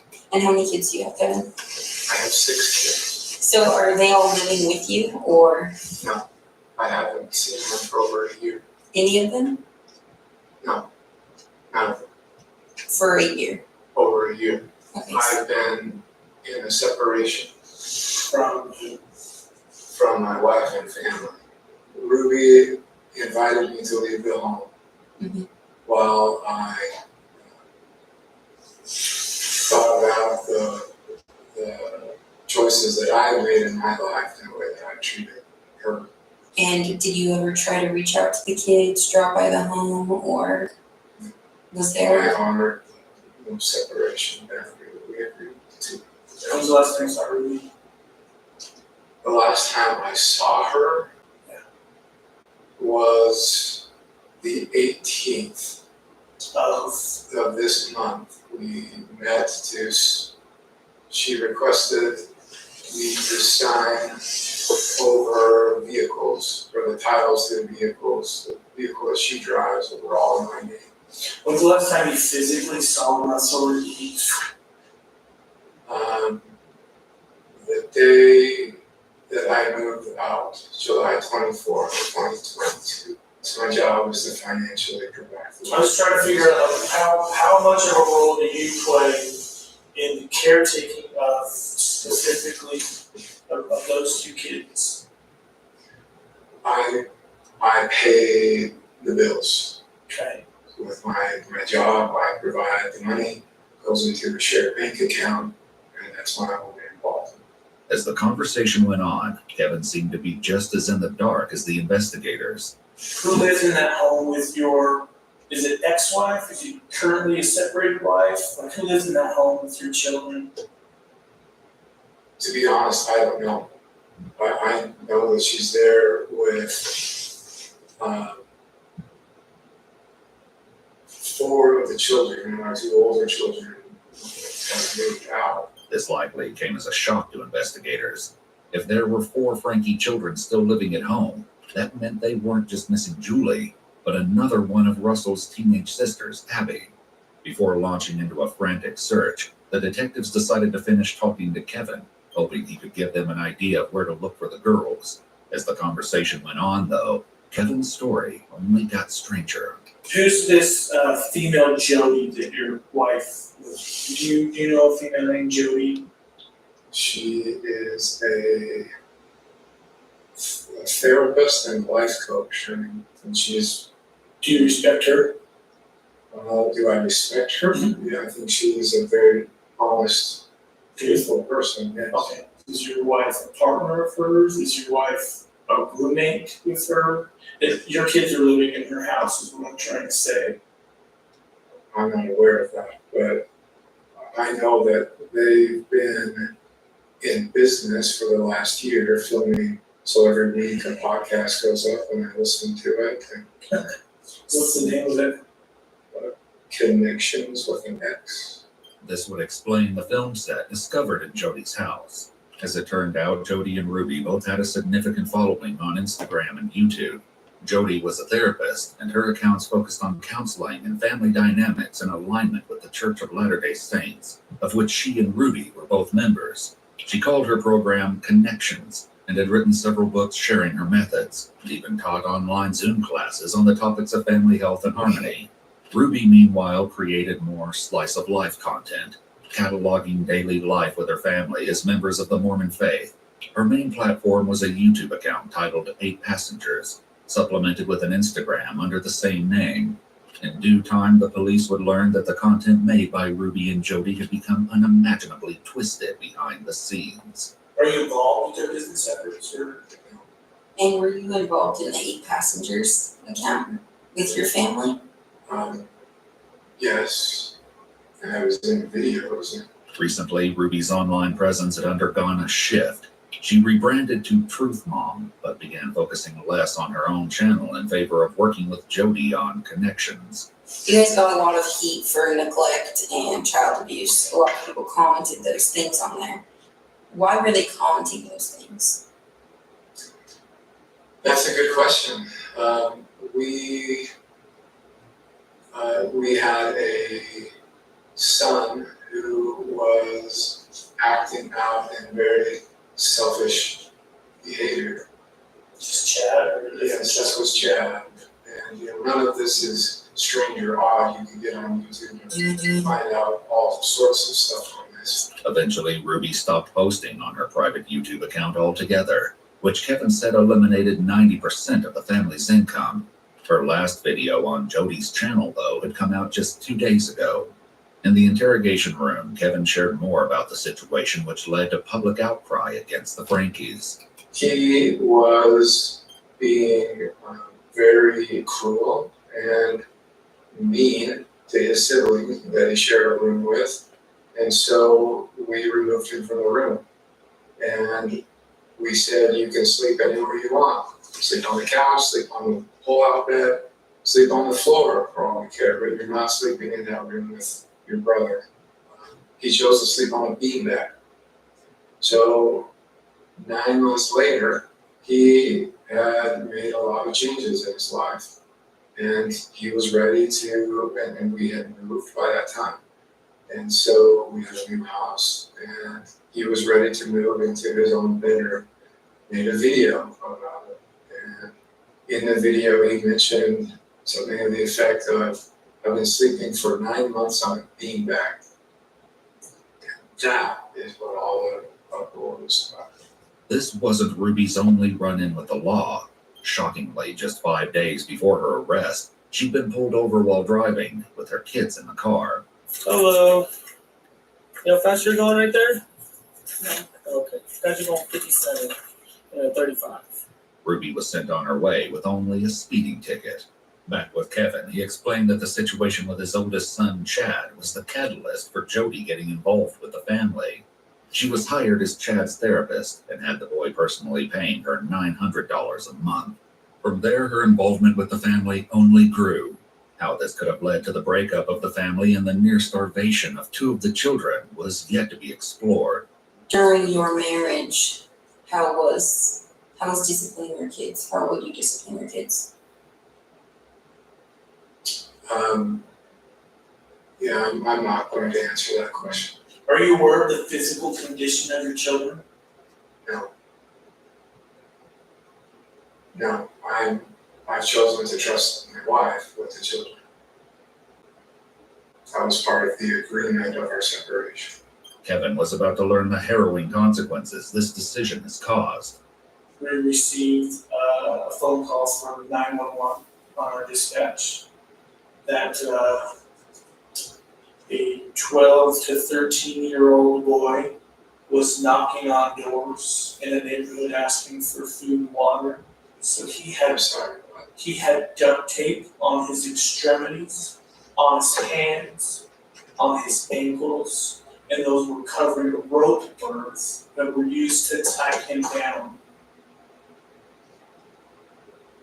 Take a second and think about what I just said. That's the condition of your son.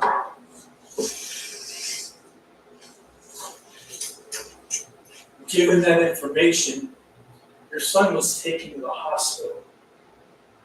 A warrant has been applied and granted by the Department of Child and Family Services to remove both Russell and Eve from your wife's care. Do you understand that? I understand. Would you condone that behavior? Would I condone that behavior? That's my job. My job is to find out your knowledge of the treatment of these precious children. No. Again, I don't know the details, or I don't know, but as you described that sounds horrible, disgusting. No human being should be treated like that. The investigators stepped out to give Kevin a few private moments to come to terms with what he'd just learned. When the investigative team returned 10 minutes later, Kevin took the opportunity to ask a burning question. What's going to happen to my wife? I love my wife. I don't know. I'm being honest with you. I don't know. Haven't had anything to I don't know if those charges against my wife. Possibly.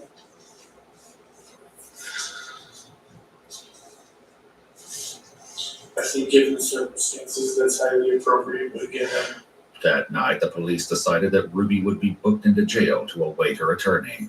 Even this, though, failed to get a reaction from her. I just want to let you know what criminal charges for, so you're under arrest.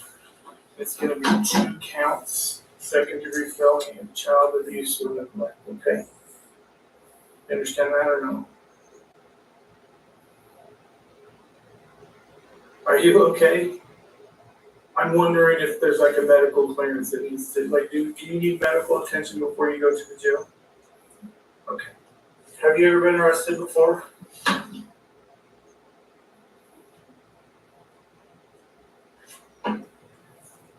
I'm just concerned about you. I know you don't believe that. I've had an opportunity to talk to your husband, kind of worried about your circumstances and obviously your children as well. You're sure you don't need medical attention or anything like that?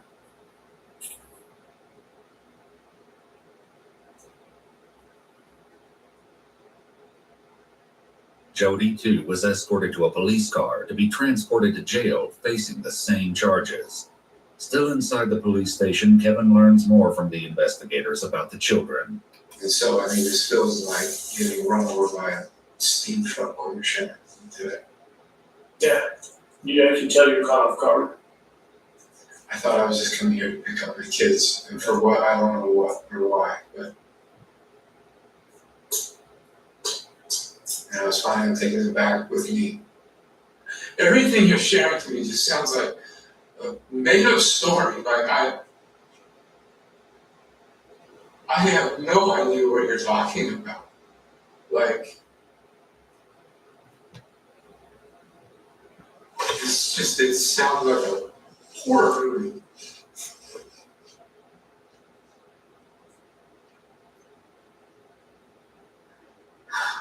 And what you're sharing with me just feels like a sucker punch.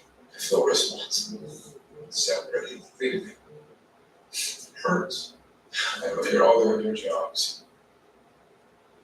And I know you all have the best interests of the kids. And I appreciate it. Thanks. That means a lot. I just want my kids back. I want my family back. My wife back. It was doubtful either Ruby or Jody would be getting out of jail anytime soon. Jody grappled with this through the lens of religion while speaking with a friend she called from the county jail. And I don't know if I'm going to be like some kind of example, but when I get out of here, I have a story to tell, and I'm going to try to do everything I can to protect the children, because that's what's happening. It's like kids are being just horribly abused. So I have just been begging him, like, you've got to explain this to me. Like, I cannot logically figure out what's going on here. I mean, I shouldn't be here. I haven't done anything wrong. Ruby, too, made some equally baffling claims during her jailhouse phone calls. But the most upsetting thing is that I am completely misunderstood. That is the most horrible feeling.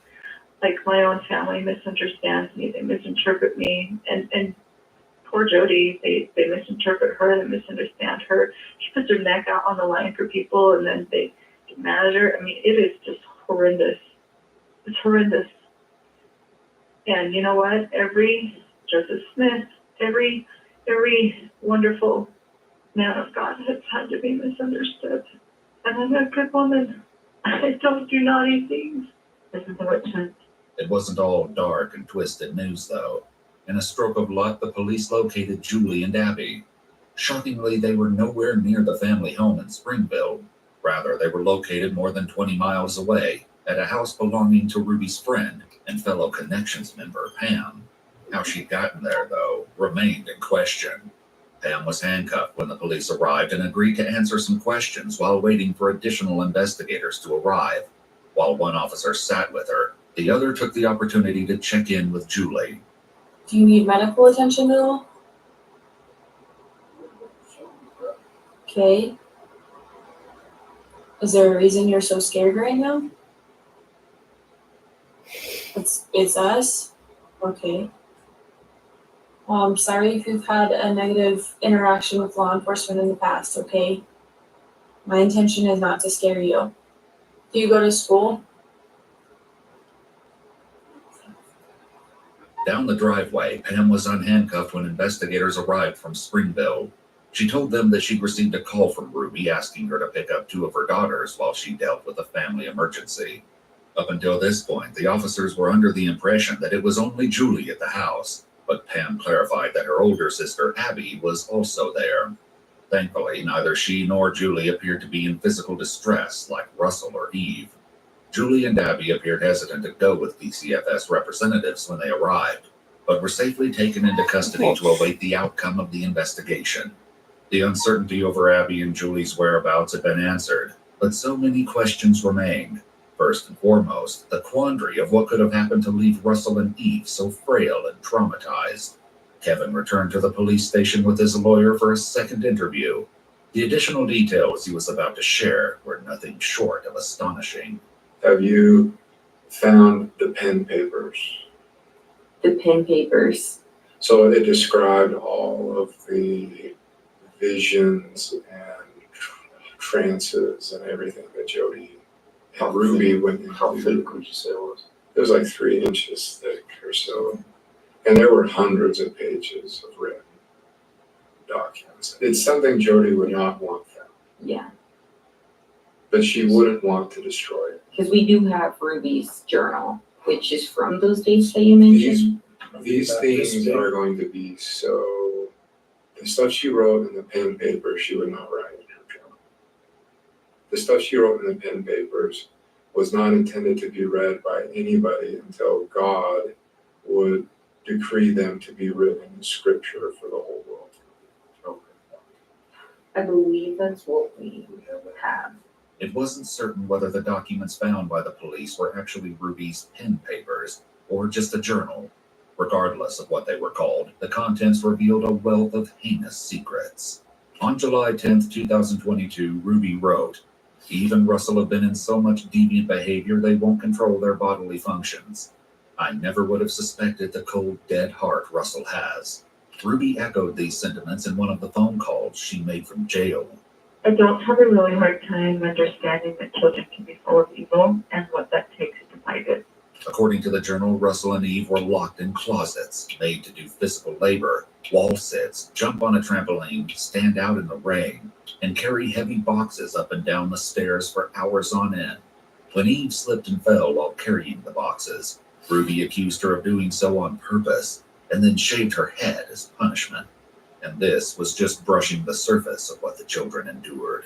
I've never had a kid quite like Eve, but she does not like to sit and listen. I don't know if that's just her personality and she just needs me to be more strict with her than what was required with some of the other kids, or if she is displaying hyperactivity tendencies. So I'm going to try to figure that out today. I honestly don't know which way it's going to go. She knows that I mean it, and I'm going to carry through with it. If she absolutely is not capable, then I'm going to maybe take further measures to figure out if there's hyperactivity tendencies going on, or if she stays and she's really good and she listens, then it probably just means she needs a little bit more of a strict routine with her. According to Kevin, the fight against so-called evil had not originated with the children. In fact, the downward spiral had begun more than a year prior under some very strange circumstances. We went out to like a dinner afterwards, and that's where Jody really opened up to the women in a private conversation that she believed she was being tormented and haunted by shadow figures every night, and that was spooky. Ruby also revealed that Russell and Eve still sometimes failed to control their bodily functions. She presented this as a method by which they defied her. Back with Kevin, he alleged that Jody's experiences had rapidly grown more intense. She was walking along the beach with Jesus, and Jesus challenged her to go walk on the water, and it was a whole lesson on walking on the water. And that was still just the tip of the iceberg. The more investigators read of Ruby's journal, the more depraved the story became. Tuesday, big day for evil, she wrote on July 11th. All night, Eve screamed and cried and hit her head on the tiled floor. Today, Jody confronted her. Eve admits to putting on a show for her mother. Eve said she wants to be pitiful. When the investigators read on and learned what torment Eve had endured to reach this level of desperation, they likely didn't know whether to be enraged or heartbroken. Jody mentioned her experiences with what she called the spirit in one of her jail phone calls. When I feel the spirit, I have two physiological reactions. I get really like shaky, like I'm shivering, like I'm cold, or I feel heat, like I have fever under me. It felt like I was burning up, and I was just shaking with gratitude. Like, here's your answer. Here's what this is. Back with Kevin, he revealed that while Jody's alleged visions had initially seemed positive, things quickly took a much darker turn, and things changed inside the house. There was a lot of satanic ones. When she would go into possession mode, she would talk in like different voices. It was really creepy. But the voices would say, she's ours, we're not letting go. She is Satan's bride. She's mine. I'm going to marry her. If she was faking it, she believed that Satan wanted her as her bride. The journal revealed that Eve experienced horrific punishments. This is the day Eve anticipates breaking her 2-day fast, Ruby wrote. I let Russell know she has hardened her heart and will do one more day of fasting to invite her to humble. Eve flips out and begins ranting. All day Eve makes rhymes about my mom starves me and calls it fasting. In his second interview, Kevin continued his description of what it was like to live with Jody. I can't explain some of the stuff that happened while we were there, like crashes in the basement while we were talking upstairs, and plates like in the kitchen just flying off by themselves, like full speed, smashing on the wall and falling to the floor. And I don't have any way to explain it other than there's some crazy going on. On other occasions, Eve was doused with water in the dog wash and made to sleep on the basement floor, and it only got worse going forward. Kevin, too, said that back in 2021, the situation with Jody took a similar downward trajectory as she became increasingly entwined with his family. But it reached the point where in August, her bishop at the time, he's not a bishop anymore, but I mean, he was going over there every night, and he'd be there for like 4 hours, and he'd be like, I'm fighting evil spirits, I'm casting demons out, and crazy stuff going on. And finally he got to the point where he's like, I can't do this anymore. Like, there needs to be some sort of resolution. After the bishop left, the first attempted fix was for Jody to move in with another family involved with connections. The opinions Kevin shared about what happened with that family reflect only his beliefs, and we have not been able to verify them. According to them, after 6 weeks of trying to seduce the husband of the family, they kicked her out. While there was no way to prove that Jody had been held against her will, the police knew for a fact that Russell and Eve had been. Ruby documented one particularly horrific confrontation between Russell and Jody, whom she refers to frequently as G-Joe. G-Joe takes Russell on a little walk to the pool, Ruby wrote. She talks on how Russell has love twisted. G-Joe then pushed Russell into the pool. Meanwhile, Kevin recounted the events after Jody either escaped or was kicked out of the other family's home. It was at that point that they said, why don't you take her up to your house? And I was like, oh, hell no. I don't want this in my house. But I was beaten over the head with it. Like, that's really insensitive. You know, she's done so much to help our family, and you're being selfish, and she has needs, and come on, like, it won't be for long. So I relented, and I was like, okay. Later in his second interview, Kevin told the police about the drastic changes that took place in the Frankie house after Jody moved in. The moment she showed up in my house, just the weirdest crap started happening. Lights turning on and off, sounds of people walking in walls, and like sounds like footprints going up walls and across the ceiling, stuff floating around, and I became the resident exorcist. That was the title I came up with myself. I thought it was kind of funny. Whenever she started to like go into a trance and go into possession, which started to be a lot, and Ruby would go up and check on her. It started like every 4 hours at night, and then it moved every 2 hours at night, and it moved every hour at night. And then at some point, Ruby said, you know what, I'm just going to start sleeping in there. And if I need you, I'll come down and get you. Kevin said that Ruby and Jody began sleeping in the same bed. However, this was only the beginning, and soon Kevin noticed that he was being subjected to unique restrictions. I could leave when I wanted, but I couldn't come back until Ruby gave me permission. I couldn't come into the kitchen to eat until Ruby gave me permission. And the upstairs where Jody roamed was completely off limits. Ruby would dictate all of the terms of how our interactions would be when we would talk, no matter what I did, no matter how much I tried to track better, be truthful and not be selfish.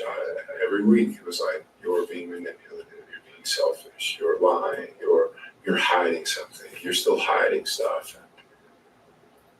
And I really started to question my sanity, honestly. It became more and more and more and more and more isolated. Jody had an approved list of men that I could make phone calls to. This appeared to be a method Ruby repeated with Russell at Jody's house. Ruby recounted in the journal how she woke one night to find Russell missing, and a note written in pebbles on the balcony which read, "Jail, I will call when I get there." Panicked, Ruby said she and Jody searched the house, then got in their cars and began driving around looking for Russell, which Ruby described as racing the devil. They brought him home. Disturbingly, she went on to describe the concession of letting Russell sleep in a bed and feeding him a full meal the next day as like stitching up a patient knowing you didn't get all the cancer out. Okay, look at me. Don't say help anymore. You just said it. Yeah, so I'm very clear what I'm talking about. Don't say that again. Do you understand? Because next time you won't be smiling on your face. Kevin explained that the situation never improved as everyone tried to appease Jody and Ruby. So I was completely cut off. If I went to my church leaders, I was seeking enablement. If I went to my family, I was seeking enablement. If I went to anybody, I was seeking enablement. I felt trapped.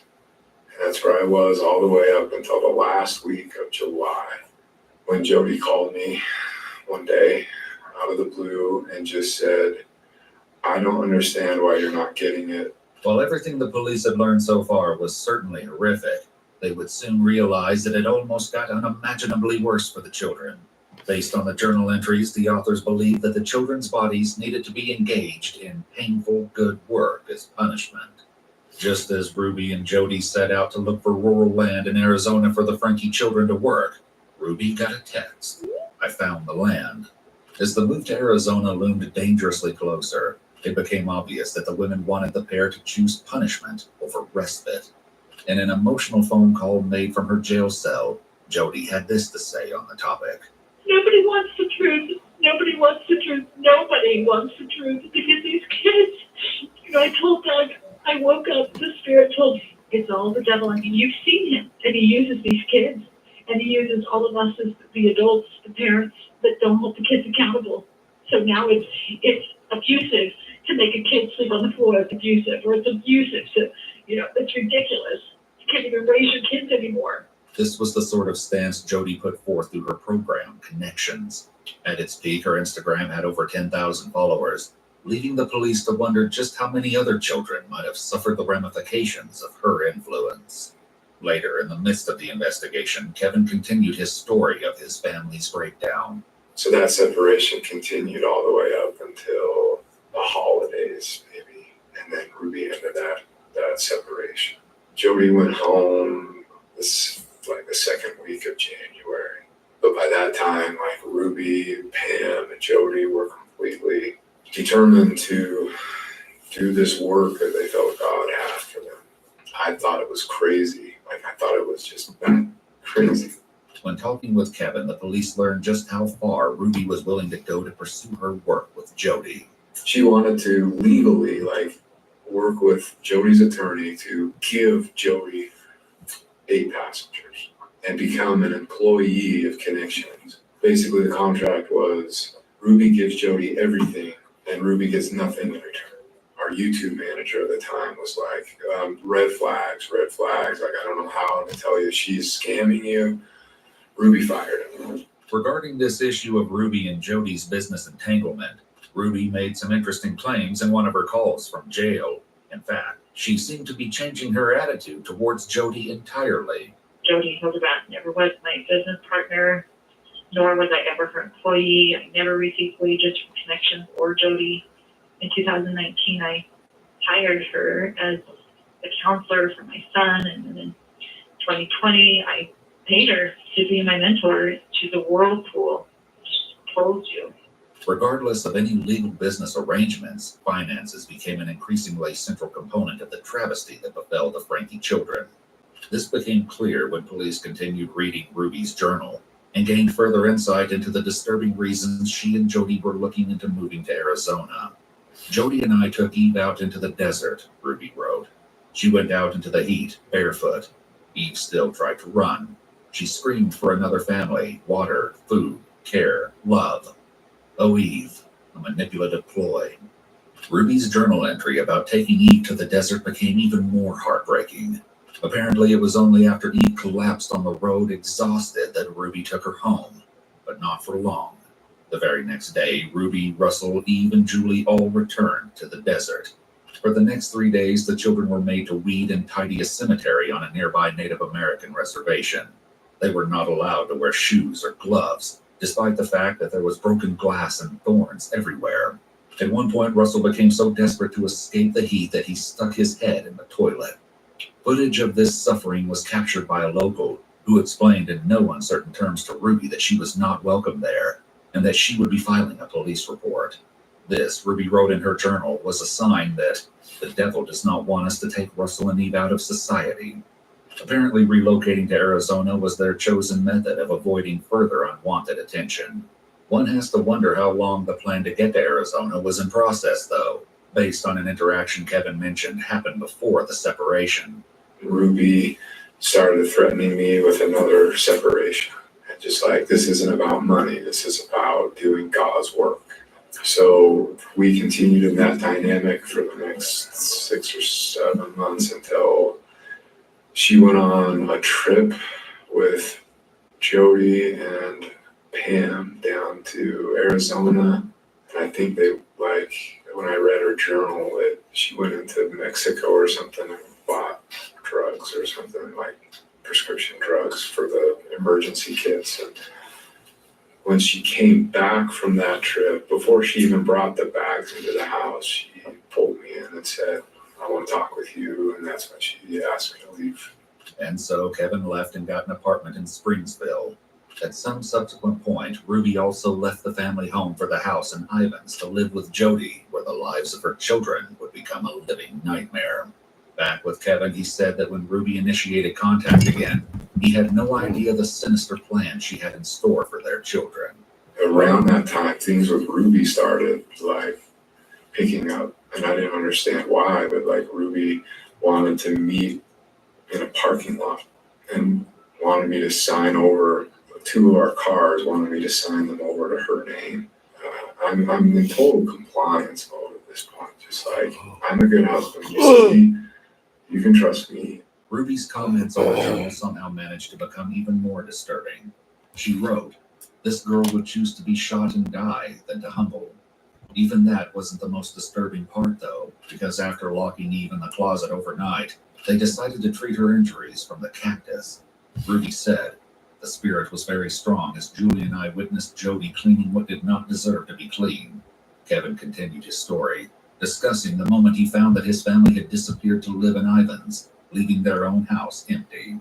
But when I returned to the house, everything was backed up, and a neighbor came over and said she asked for the HOA rules and mentioned to him that she wanted to rent the house out. Which I was like, are you kidding me? And apparently she wanted to sell the house, but couldn't because my name was on the mortgage. In another jail call, Ruby revealed that the Arizona scheme had gotten further along than anyone yet knew. One shudders to think what could have happened if Russell hadn't escaped before the move. I pulled the money and they had it in the bag. With you? Do the police have it? Oh, I don't know what the police took. But the bag was at Jody's house? They can't just take people's money. I mean, that's not right. In a stunning twist, the person on the other end of the phone was none other than Kevin himself. In the days following Ruby's arrest, the pair made several phone calls where Kevin tried to ensure he received custody of the children and secured the money that Ruby had pulled out. Kevin's demeanor towards Ruby in these calls might be unexpected. I am committed to our family. I'm committed to you and our marriage. No matter what happens, I will be here to support you in any way that I can. Well, thank you for stepping up. During this call, Kevin and Ruby agreed to limit their contact going forward to strengthen Kevin's chances of gaining legal custody of the children. A discovery made the next day, though, blew that out of the water. The bag's gone. What? The bag is gone. What? There's no bag. The only thing more shocking than the bag's disappearance was where Ruby had gotten the funds in the first place. Kevin and his lawyer revealed the source of the missing $85,000 while speaking with police. That money, she cleaned out their bank accounts. The kids' savings accounts. Yeah, and yours too, your joint account. Yeah. And that's where that money came from. Mm-hmm. So I don't know if you can have, or if I need to have a discussion with the county attorney. Kevin would kind of like his kids' money back. Unfortunately, tracking down the money and attempting to return it to the children would likely become a separate civil case. While Ruby didn't comment on this directly while in jail, she had more thoughts to share the longer she was behind bars.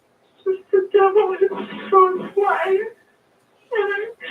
And I embarrassed it took such slap to the face to wake up to her. On another call with her parents, Ruby proofread a court statement she wrote to address her children and acknowledge her actions. I would do anything in this world for you. My willingness to sacrifice all for you was masterfully manipulated into something very ugly. I took from you all that was safe and soft and good. I took from you your mother. How terrifying this must have been for you. I will never ever stop crying for hurting your tender souls. You are such a very precious part of me. I'm so very sorry. But no apology in the world could begin to undo the horrible trauma experienced by the Frankie children. In contrast to Ruby's attempt to make amends, Jody's response was the same as it was at the beginning of the investigation. The Lord says that first they'll lay their hands on you and persecute you, delivering you up to the synagogues and into prisons. And the children shall rise up against their parents and shall cause them to be put to death. That statement right there is what's going on with me. The children shall rise up and put their parents to death, and ye shall be hated of all men for my name's sake. Ultimately, Ruby and Jody were charged with 6 felony counts of child abuse and neglect each. Rather than go to trial, Ruby and Jody pleaded guilty to 4 counts of child abuse. Though their cases were adjudicated separately, they received the same sentences. On each count, Jody and Ruby were sentenced to serve between 1 and 15 years in prison. The sentences were to be consecutive, meaning both women could be behind bars for up to 60 years, which could be the rest of their lives. Kevin continues to lobby for custody of his children, who were taken by DCFS and placed in foster care. The Frankie's oldest daughter, Sherry, is writing a book about her upbringing and has requested the public respect the privacy of her younger siblings as they attempt to recover. While their current status is unknown, we can only hope that the Frankie children are at long last experiencing the kindness and gentleness that they deserve.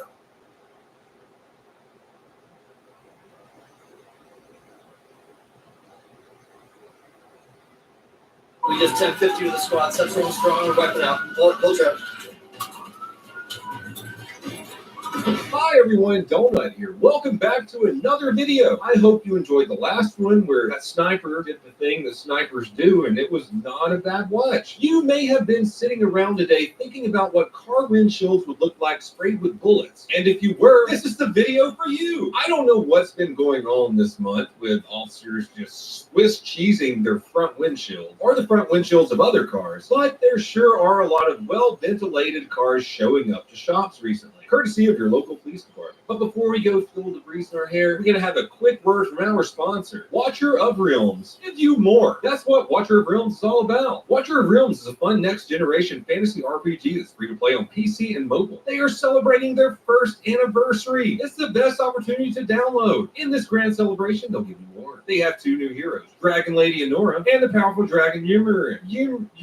Y-M-I-R-E-T. I can't pronounce a thing. Check it out though. Those 2 characters really like each other. And if you use them together, there might be a powerful strategic effect. During the anniversary celebration, more rich and strategic gameplay will be launched, new epic bosses, and new tower climbing challenge levels. How many levels can you guys climb in Watcher of Realms? There's so many events happening right now. Game's pretty fun. You can get more than 34 summoning crystals by logging in daily. I know you guys are nerds just like I am. You'll try it out. During this event too, you can get free game skins. You can even get 2 new free legendary heroes from Fragment Summon and Fusion Summon events. Participate in website events to get Amazon cards and abundant in-game rewards. Download Watcher of Realms right now on PC, Android, and iOS. Click the link in the description to participate, and don't forget to scan the QR code on the screen and join the competition. Let's do shootings. Before we get into officers giving out free air conditioning, we got a little video out of Yuma, Arizona. April 12th, 2024, 7:10 a.m. Police receive a call where people are saying a man in their neighborhood walking around with a knife making threats. We never see those calls, ever. Those calls rarely happen, except for, I don't know, what, the last, 7 videos I did. I don't know why dudes are just walking around holding knives now. Threatening people. They are not nice guys. He looked all right to me. Yes, I need an officer from the hospital. The neighbor that's behind me, he's throwing death threats to me and my husband and to our dog. Okay, and is he just yelling us over the fence, or what's he doing? Over the fence, and then he yells us, I don't know, a knife or a piece of broken glass or something. I mean, I don't know, he's crazy. He guys have dealt with him before. Turns out this guy is just a little bit mad about a neighbor doing some home renovation. Things just happen to get a little intense, a little out of control. So when officers arrive on the scene, they see this. God damn, that's a big old knife. That's a big old chef's blade. Chef's blades are normally very sharp. Even with the suspect armed, officers try and de-escalate the situation the best that they can. Hey, Steve. Hey, can you go put those knives down real quick? Hey, we just want to talk to you, right? But I'm not going to talk to you at night. There were people intruding in my house. And we're here to. They broke in. Get into my house. Now. Can we speak for a No, minute? you can't. This is a black-nosed pit bull. Get away now for your warning and your safety. It's fine. There are people in my house. Get in the house. What? And this one right here. All right, can you put the knife down? Use it. Look, dude, we just want to talk to you, man. Don't chase after me. I did nothing wrong. Oh, can you tell us what's been going on, man? No, I can't tell you. You don't even know who the fuck I am. Get the fuck out of here. The suspect continues to walk away from officers, which really isn't the best thing you should do. What if he just dropped the knife and said, yeah, I got a little mad, but instead he threatened to kill the officers several times. It's a bold strategy, Cotton. Let's see if it pays off for him. And we've seen this a lot. Knife versus gun. Who usually wins in those situations?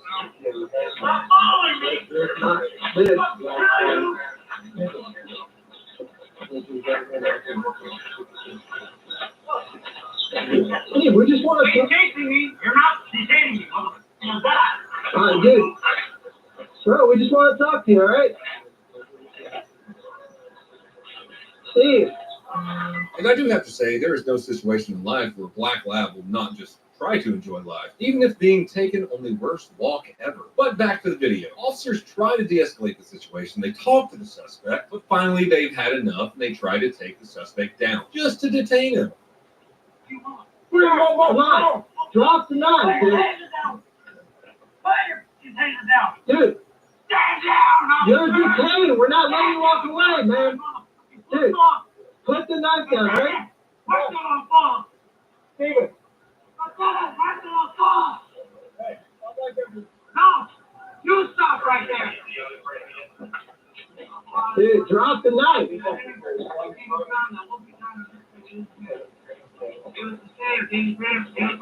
Dude, we just want to talk with you. I got not lethal. Steven, stop walking away from us. President of the United States of the world. Check that right now. Check that right now. No, you stop. Dude. Steven, stop. What am I gonna do? We just want to know what's going on. You can't. Put the knife down. Conversation's here. Steve, we're just trying to figure out what happened. My house, why aren't you apprehending the thief? Steve, I'm just trying to press You're not putting me under arrest.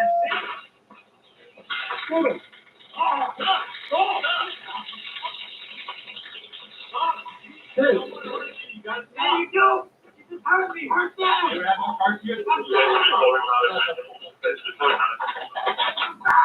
Oh, wow. A taser wasn't effective? Who could have seen that? I'll take you. So now our suspect, feeling a little bit empowered, runs from officers and things kind of escalate from there. Steven.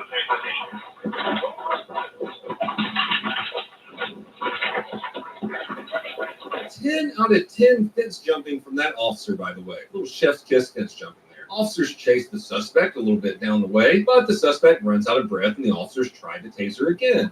Yeah, I can't remember that. Stop! Why are you hurting me? Hey,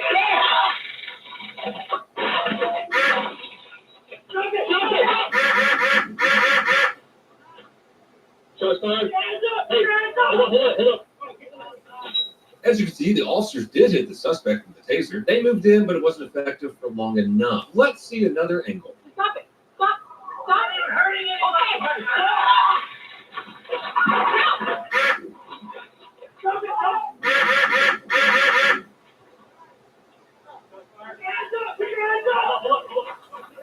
Seeing as how close officers are to the suspect, that's going to tighten a butthole or two, so shots were fired. Here's the body camera footage from the officer who's closest to the suspect. You can kind of see how dangerous of a situation this was. Why are you hurting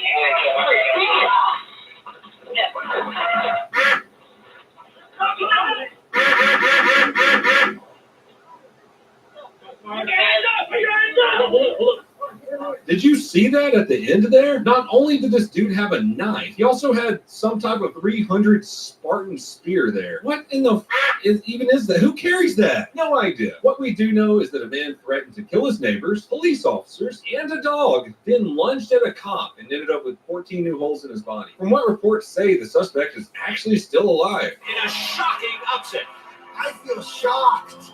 Receiving medical care and hasn't died yet. The family of the man, on the other hand, is pretty upset. They said officers responded too harshly, but let me know what you think in the comments below. Maybe he should have been given 24 more chances. I have no idea. Calm, rational discussion right down there. Next video, San Diego, California, May 20th, 2024, 10:28 a.m. San Diego police responded to a reported robbery at a store where the suspect pulled a knife on the store clerk. Officers quickly found the suspect walking through a parking lot where they confront him. As you can see there, the suspect sees the officers and then pulls the knife out again. I don't know why people keep pulling out knives on officers. As per usual, as you see in some of my videos, the suspect does not comply with the officers, drop the knife, and surrender. You want to go home or do you want to go to jail?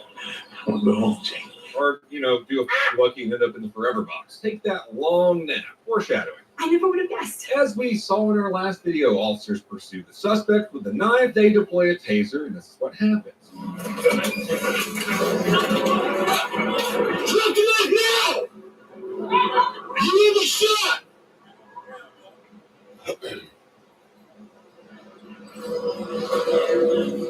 Who's got taser? Hey, what do you got, taser?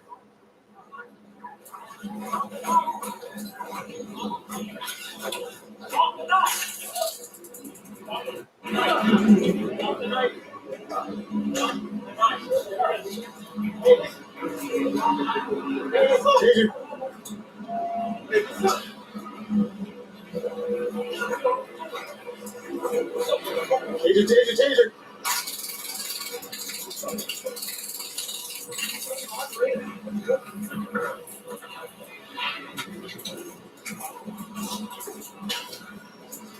I think taking a wet towel off the ground and throwing it at the suspect would have had more of an effect than that. I'm starting to think we do like the Japanese do, and we have like fishing nets. We just shoot a fishing net at people. Or unlike the Japanese, we pull our guns out and shoot them.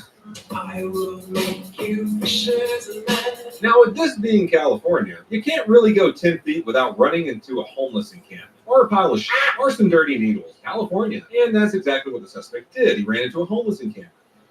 Able running southbound along Marina out toward Friars. The side of the road is no longer in the area. Southbound towards Friars. The vehicle is no longer in the intersection. Able, give me there. He's southbound. He just ran down that little dirt hill under the bridge there. He's still southbound under Friars or at Friars. Able, he is running eastbound on Friars, just east of Marina. Is along the south curve. Our suspect runs into the homeless encampment, and what's the smartest thing you can do, as we've seen in the past couple of videos too? I feel like history is repeating itself. You take someone hostage. That is the smartest thing to do when a bunch of police officers are chasing you.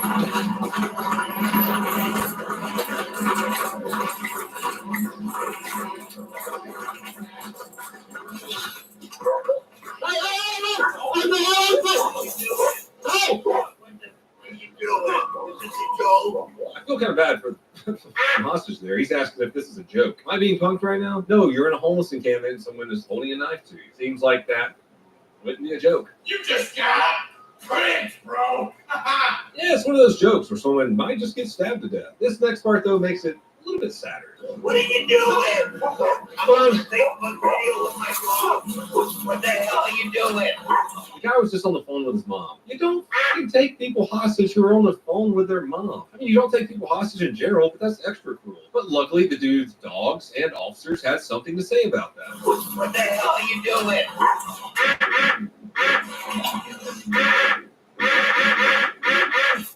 Hey, back away. Drop the knife! Back up. And there we have it. Suspect went to stab the hostage, and the officers responded in kind. Like I said, even the dogs responded. Take a look at this. Here is the knife from the suspect's hand. Ain't quite a chef's blade like the last shooting, but that's still a dangerous-ass knife. It will kill people. It will kill. Officers and EMS rendered aid, but the suspect did not survive the incident. And for our final video today, that's right, we have 3 videos today. We're going to learn that if you try to kill an officer with your car, your windshield is not going to save you. The majority of those are not bulletproof. This video takes us to South Beloit, Illinois, March 16, 2024, 9 a.m. Officers are making a traffic stop when they realize the man in the passenger seat, this guy, has 2 warrants out for his arrest. What are those warrants for, you might ask? Hold on, I gotta read my script on this one, guys. This is a long one, holy shit. Armed robbery, aggravated robbery, burglary, 2 counts of aggravated unlawful use of a weapon, and unlawful possession of a handgun. Basically what that means is he's made a career of robbing gas stations and has been getting away with it for a little bit. You see me doing thrill-seeking liquor store holdups or born to lose tattoo on my chest?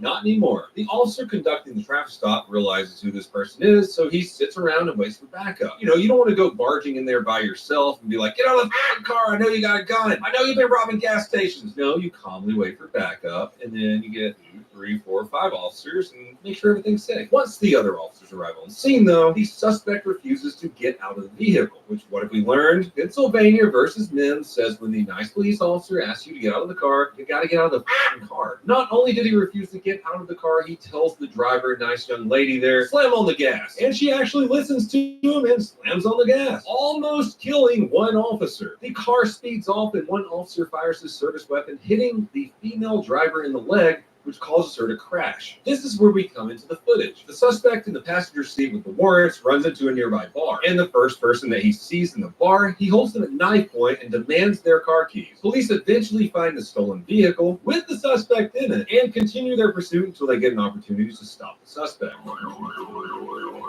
on Korea. Think we got a bullet inside with them?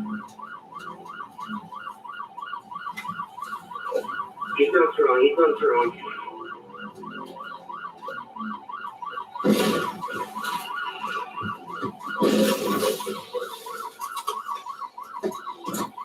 Can we have one more look at this beautiful pit from this camera? Yep, we just 10-50 with the squad. Central strong, we're wiping out. Hold trap.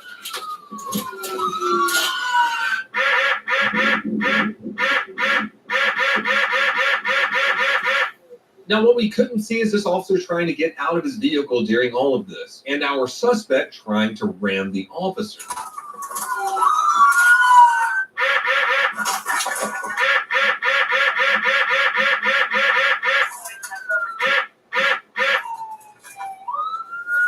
And that, ladies and gentlemen, is a police-issued air conditioner for you. Vehicles are deadly weapons, but officers have deadly weapons too. Let's just take another look at the suspect trying to ram the officer here. They just tried to pin it there, that central prayer. They pinned it.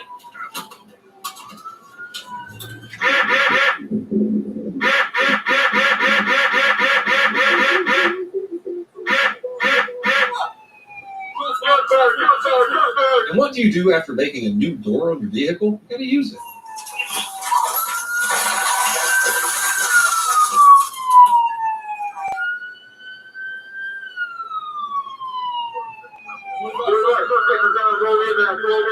It might have been hard to tell, but the suspect was hit during that exchange and later succumbed to his injuries. There was an investigation by the local district attorney, but the officers were cleared of any wrongdoing and returned to their duties. I don't know why he was still walking around on the streets after committing so many crimes that he was wanted for, but here we are. Check out pepperbox.tv, the new streaming service that my friends and I have set up for ourselves. It's uncensored and pretty fun. Also, if you want to help support the channel, check out donutoperator.com or just watch the Unsubscribed podcast. Until next time, please have a fantastic day.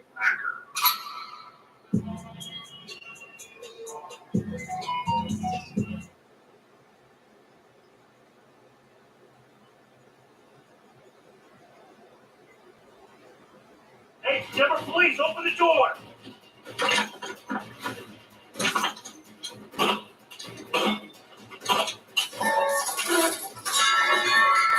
Hi everyone, Donut here. Today we have another video where a hostage taker gets his bone structure changed, and a purple-haired junkie learns that shoving drugs into an officer's face is not a proper form of self-defense. Also, please go watch my last video where one deputy was wounded and the other one was killed in the line of duty. I'm donating a good bit of money to their families, and YouTube just decided to age restrict that one right off the gate. The stuff that we're going over today, though, is pretty silly. These are some videos of the dumbest, most poorly thought out criminal plans I may have ever seen. But first, I got to tell you guys about mybookie.com. This is our sponsor for this video. March Madness is here. What if you want to bet on March Madness? Enter bracket contests for a chance to take home prizes of up to $25,000 or pick from a huge selection of straight bets, props, and odds boosts. Whatever your style, MyBookie makes it easy to play your way and get paid. Sign up and take advantage of our generous welcome offer. You can score a massive first deposit of up to $1,000. All you got to do is claim the promo code DONUT. But the fun doesn't stop there. Get up-to-the-minute odds, free bets, and expert predictions to help you decide who you want to put your money on. The best part about MyBookie, you can bet on anything, anytime, from anywhere. So please use the promo code DONUT, because if you do, you can use your limited time welcome bonus today. March Madness! Now let's go into the soulless suburban dystopia that is known as Denver, Colorado. March 1st, 2024, 6:10 p.m., 7-Eleven at 450 North Federal Boulevard. Denver police respond to a 911 call of a robbery and a stabbing in a local 7-Eleven. Turns out that the guy that the call is about had just got done carjacking someone. The best idea he had was, let's flee into a 7-Eleven, because cops definitely don't hang out in gas stations or 7-Elevens when it's the evening time. Criminal masterminds, I'll tell you what. It's just like how you don't protest in the road, because that's where the cars are. You probably shouldn't flee into a 7-Eleven because that's where the cops are. After the suspect got inside of the 7-Eleven, he forced two of the employees, the back office of the 7-Eleven. They began to struggle a little bit. There was a little tussle. Some of the customers inside saw this and called 911. Once officers arrived, they learned that there is a hostage situation going on in the back. What's going on, man?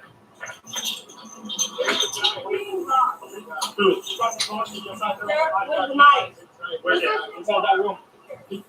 So now we got barricaded suspect, hostage situation inside of the gas station. This is a hot call. What are we going to do next? Put your hands up! Put your hands up!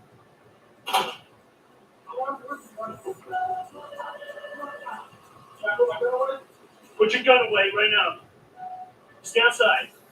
What you hear there is, I think, is a customer is armed and ready inside of the store. Actually surprised there weren't more people there inside of a Denver 7-Eleven with a gun. I could be wrong. What if it's just a police cadet? I just thought there would be more. After that, officers have a very polite conversation with the hostage taker through the door. Hey, Denver police, open the door! Around?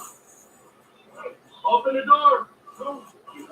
Open the door! And we could have expected that. So now we have a suspect in the back with his 2 hostages still inside of that room with him. He's refusing to come out too, so we definitely have a barricaded suspect with 2 hostages. This is a tricky situation. If only there were some police officers there with guns. Oh wait, there are. After officers ask the suspect to come outside, we see this officer show up, just ready for war. There's 2 people in there. There's 2 people in there. Yeah, that's fine. She showed up with a headband and an AR. I kind of like this female police officer. Then an officer attempts to kick the door open. Anybody got a round? Just keep taking and going. We'll take it.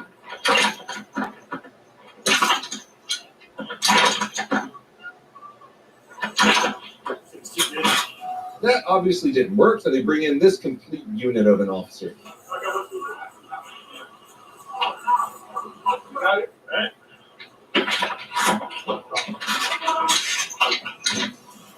And this officer is every door's worst nightmare. He works on this door without stopping, smashing that like 24 times.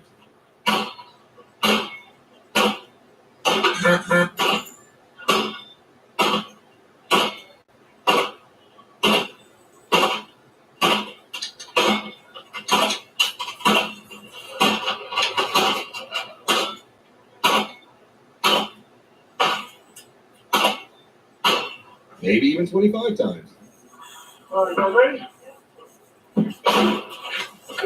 Now that juggernaut handled that door, the officers do make entry, but that's when the suspect gets even more dangerous. This is one of those times where de-escalation might not work. We might need a little escalation.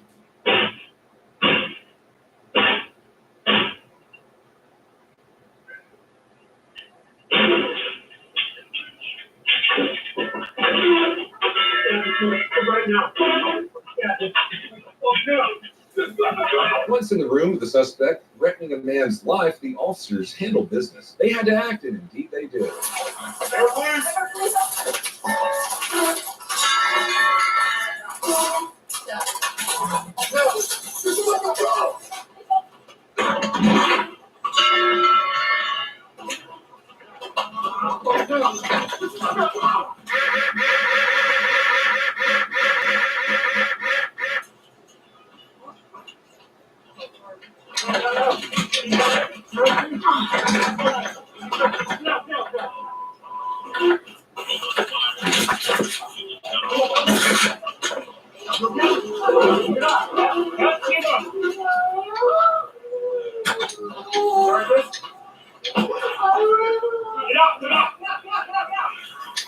They acted with 36 rounds in 5 seconds, and not a single round hitting either of the hostages. You almost shot me. Oh, welcome. That's pretty impressive, man. There's an office with about 4 square feet of space. That's a lot of places for 36 rounds to go. Fortunately, most of the rounds went into the guy that decided to take a hostage. The suspect was then transported to the hospital, where somehow he didn't survive. Pending an investigation by the Colorado Bureau of Investigation. 4 of the officers were placed on temporary modified duty. This is one thing that always kills me when cops get into like shootings and stuff, where they're like, we investigated ourselves and we found ourselves not to be guilty. Like, no, there's always a state agency or even a federal agency involved when police officers get in shooting to actually investigate the shooting and find that it was a good shoot. Not only was this investigated by the Colorado Bureau of Investigation, it was investigated by the Denver District Attorney's Office. I'm going to read this one on the screen because I keep fumbling my words. It was also investigated by the Office of the Independent Monitor and Colorado State Patrol. 4 agencies investigated this shooting, which is normally what happens. It seems like everyone wanted in on the investigation of this shooting. In my opinion, it was pretty justified. You need to let me know in the comments below if you think that was justified.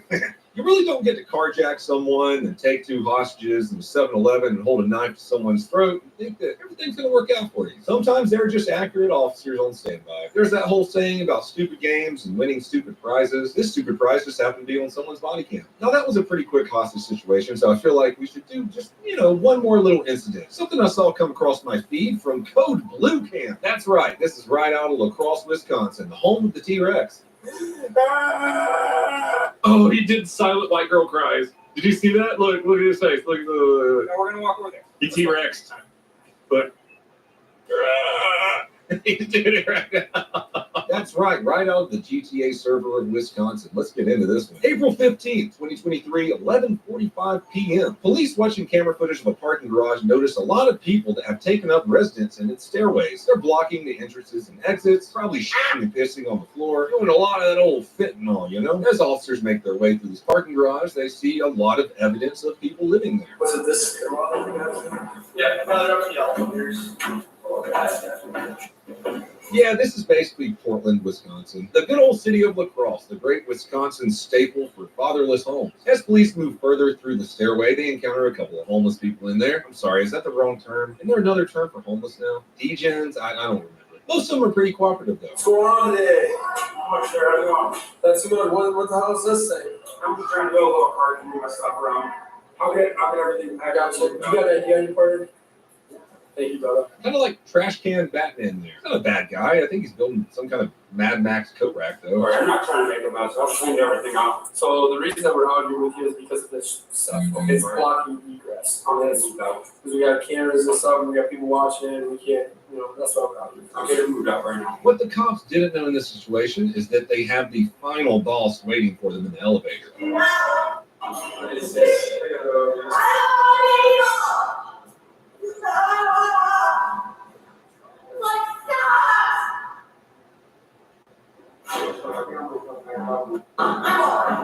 After police speak with the coat rack crime fighter, they continue to make their way upstairs, and they start to take on the local ambiance of the parking garage. I thought there was no heat running in this building. It's hot as shit in here. Because there's people in here. It's just humid shit everywhere.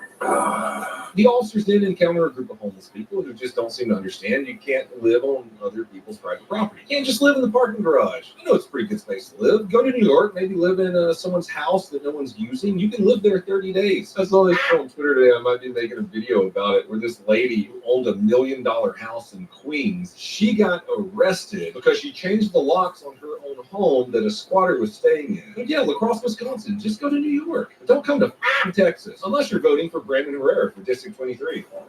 Hello. What's up, dudes? What's up? How's it going? Pretty good. Good, man. I was hoping that. No. Just holding up the place. I'm waiting on Frankie to come back up here.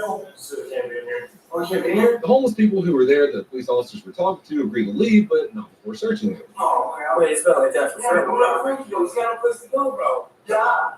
Unfortunately, We're set that for us, you know what I'm saying? you can't do it here. All right, I'm moving on. You got 20 minutes. All right, I'm hungry, guys. Hey, man, you can't smoke in here, brother. Not even a vape. You got an ID on your partner? Who? Me? No, why you running my neighborhood? You can't move here. I shouldn't have a warrant. I gotta see my PO tomorrow. Rob, real quick, put your hand up for me, okay?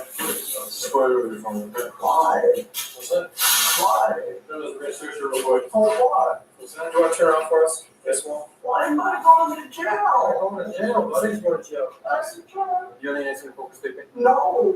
You should push your hand up, nobody. Just be sure. No, I shouldn't. What do you, that means you do? Where's the go bed then? I don't. Okay, well, the average person says no to that question. I don't know. The officers then start to hear a woman who was screaming from inside the elevator earlier. Guys, life pro tip, you can't live in a public elevator either. That should really handle it. She's Louise. That's what I should be saying. What's her deal today? I don't know. Ashley. She's been going like this since when she disappeared.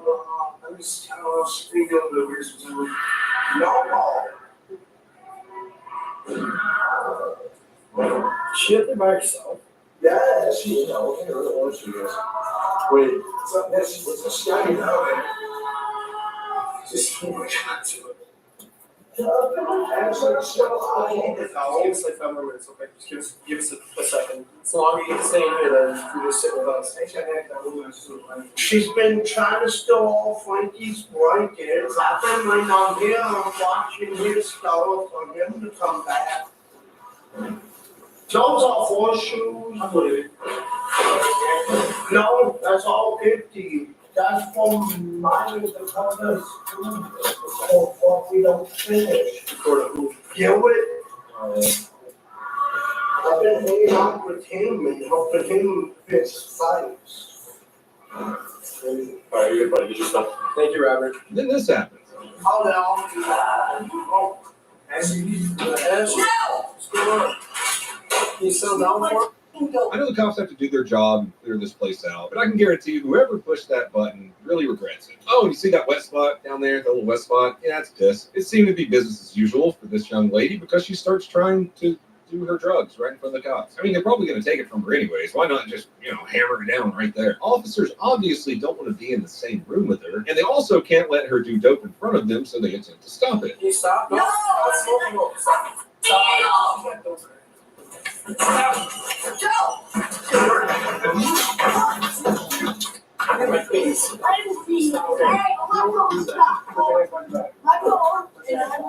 You can see that for a split second, she just tried to shove drugs in the officer's face. Not a good idea. Instead of pocket sand. Pocket sand.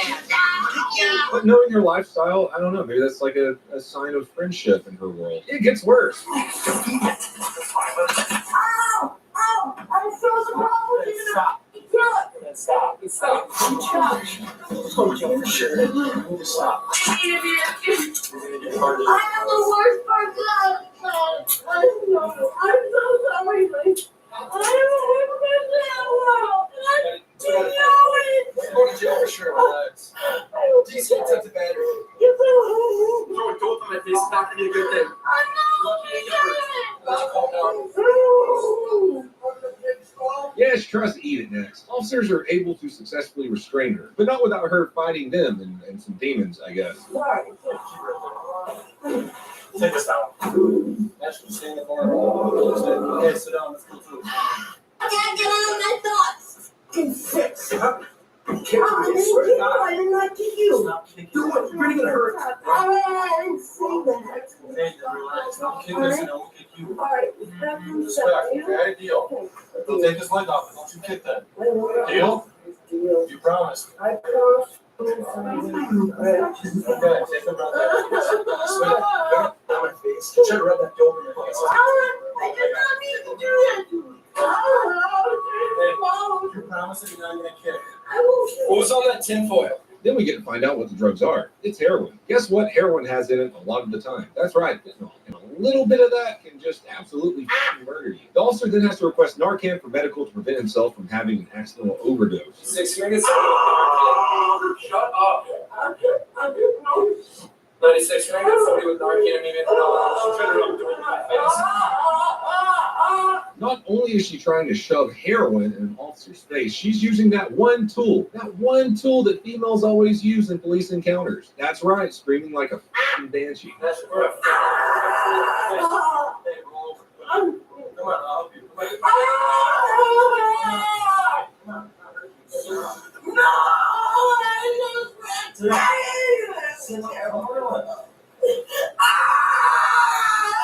Ashley, sit up, please. Hold the door. They're able to eventually get her in the car, but not without her screaming and fighting and kicking, even kicking her shoes off.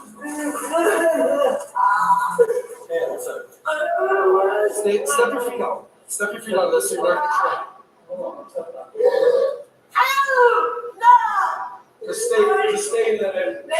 Stay in there. Don't let it get in there. There we go. Just don't open it.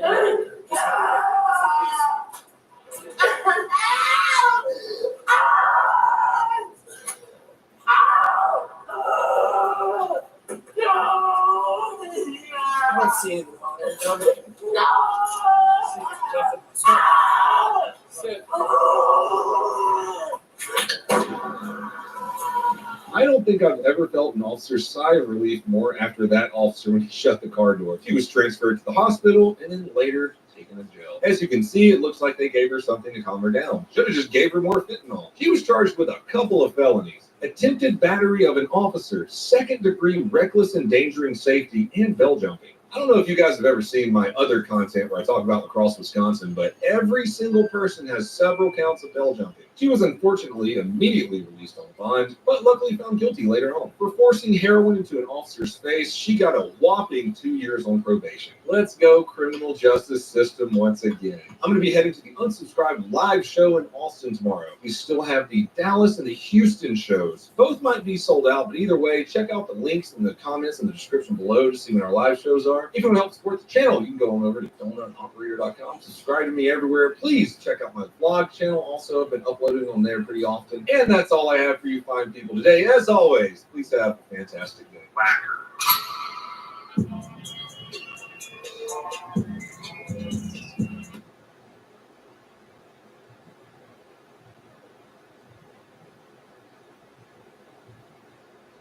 I might knock down too. I get it. I can empathize with that situation. Keep talking to me. Keep talking to me. Let me know what's going through your head right now.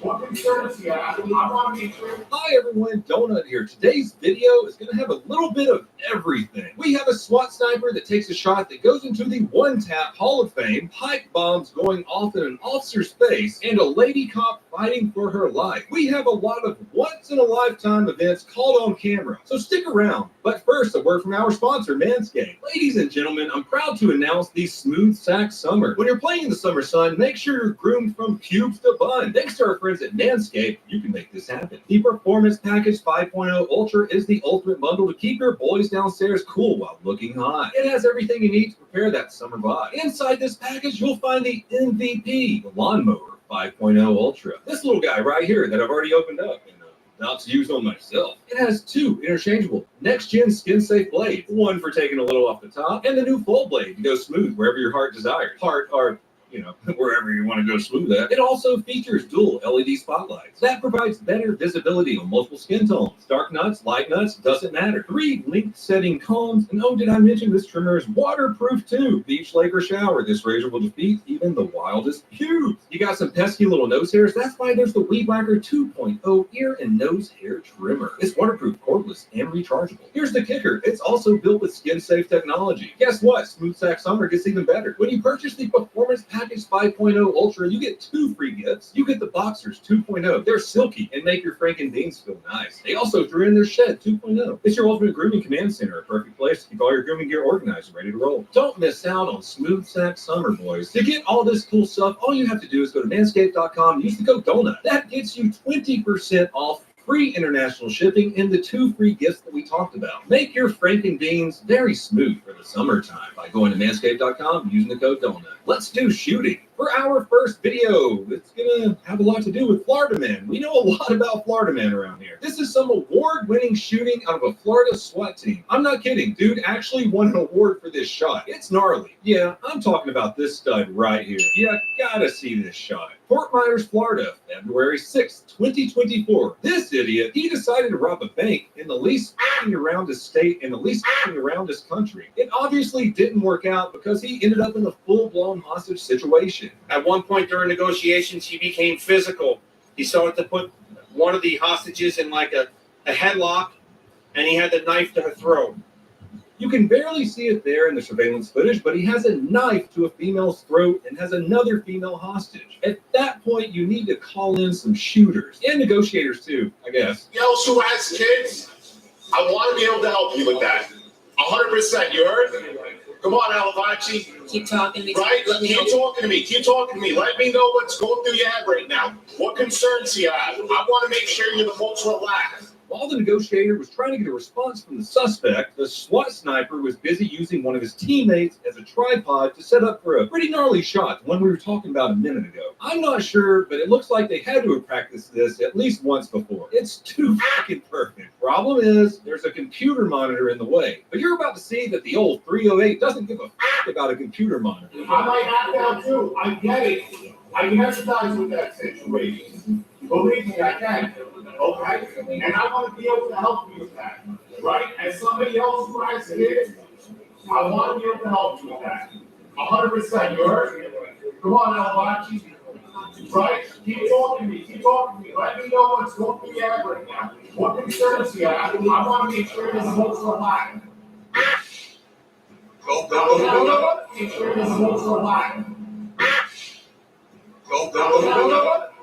What the and beautiful shot. Once again, I'm sitting here laughing about people being shot, but when they deserve it, I really don't feel that bad. Let's say I'm the hostage taker, right? Sorry, just spoiling this already. I'm the hostage taker, hostage here, computer monitor in front of me, much like there is right now. The sniper shot through a computer monitor, hostages on both sides, hit dude in his forehead. I just feel bad for those hostages. That's a little bit of trauma there. They might have a little PTS. But I especially feel bad for the janitor that had to clean up all of that brain matter on the back wall, probably on the ground. But that's how life is when you want to take 2 females hostage in a bank. Also, I need to know who made that computer monitor. What brand is that? It took a 308 and didn't even blink. After the bad guy's head turned into pink mist, SWAT threw in a couple of flashbangs just to ensure that the hostage taker couldn't grow another head.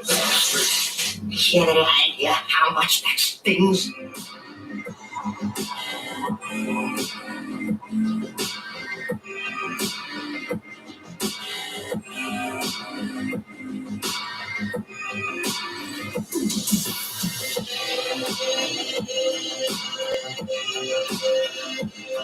You wouldn't believe it. Well, I do believe it because that sniper was awesome. Both of the hostages were unharmed, and one more badass cop has an award to go home with. The next video doesn't take us much farther from the last. Putnam County, Florida. That's right, we have another Florida man on our hands. Florida man and Florida cops. You know some redneck is about to happen when they give you a county. Good old Putnam. This is a simple traffic stop. A police officer pulls over a car for having the wrong license plate on. Whose tag's on this car?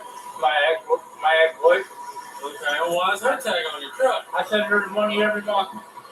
It's not registered to this truck. Don't even tell me that. Don't tell me that. You got a license on you? Yes, sir, I do. Did you get the second? And you got the registration? Where were you headed, buddy? Can I open the door? Yeah, go ahead. Lowe's? You're headed to Lowe's? Yeah. Now, it's the next officer's line of questioning that is pretty interesting. Anything in the car you know about guns, drugs, bombs? I got a 22 pistol right there in the seat. Okay, well, That's legal. I'm not retarded.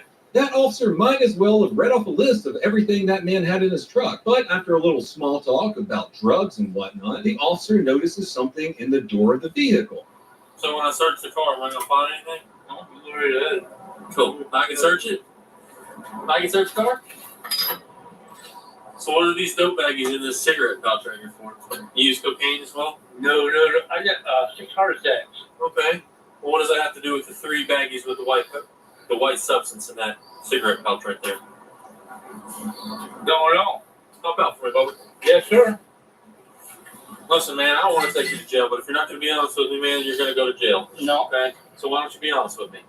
Okay, is there any crack or cocaine in this car you need to tell me No, about? sir. Okay, then what's in that? Whatever. I couldn't tell you there. I don't always have to truck. Okay.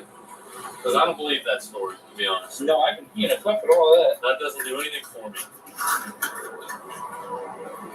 See these little dime baggies? Yeah. These aren't yours. Oh, yeah, then are mine. I ain't gonna lie, I got them for weed. Weed? There's nothing in them. I guess the white stuff I saw was like dust or something. Oh, okay, it was just dust. Just a dusty old guy in a dusty truck. Anyways, the officer moves the suspect over his car to search him a little bit. I can search pockets? Yeah. I got money.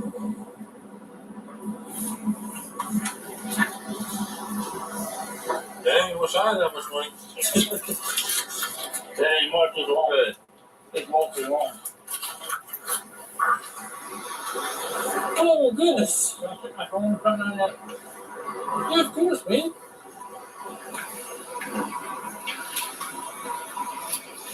If I had it in different boxes. No, you're fine, brother. Yeah, we will possess money. Like I said, I wish I had some money. It's pretty close to the first of the month, so that's the only reason I got it. Oh, I got you. I'm getting caught up on my profit. Here, walk up here with me. The officer finds a bunch of cash on the guy, which isn't illegal, but the officer goes back to the suspect's truck to search it a little bit, where he finds the most interesting thing you could find. Mind you, it is a Florida man's truck. You're going to find some interesting things. Yeah, you do got these little dime baggies everywhere. Well, you stand I at, put them in the store one time and it blew all over the place. stand at the front for me. I ain't never cleaned the truck up. Oh, yeah? I walked down the house and stuff bad, I just break the seat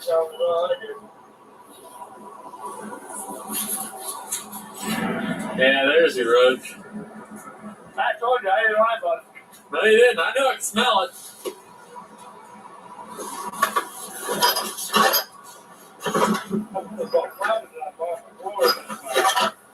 Yeah? What kind of pipe is this? Not a clue. I haven't been in the truck. That's a methamphetamine pipe, sir. I've had 6 hours and I ain't smoking no meth. Well, it looks like you are. There's your weed. Listen, man, is there any meth in here? Just be real with me, brother. I'm serious as a heart attack. Don't Listen, this is a meth pipe, okay? Yeah. There's methamphetamine in that, okay? So if you would just be honest with me, I will help you out. But if you do not be honest, man, you're not. Playing with God. There's no meth in there. When's the last time you smoked meth? Yeah. He's got weed, meth, a firearm, but we're missing something. This is Florida Man, after all.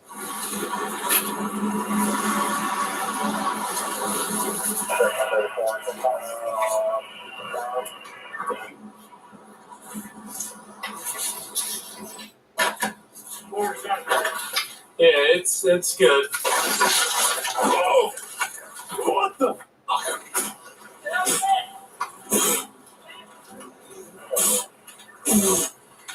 What the? What's that?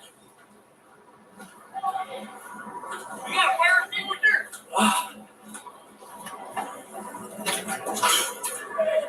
1429. What the hell was it? Start fire. Something just exploded in this truck.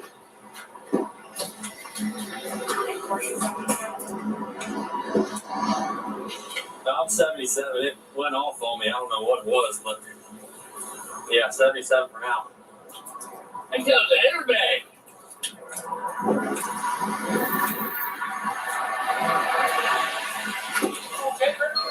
What the was that, man? Hey, come here. Now, put your hands behind your back. I don't know what the that was, man. See that? Sure. Which way? Sit right there.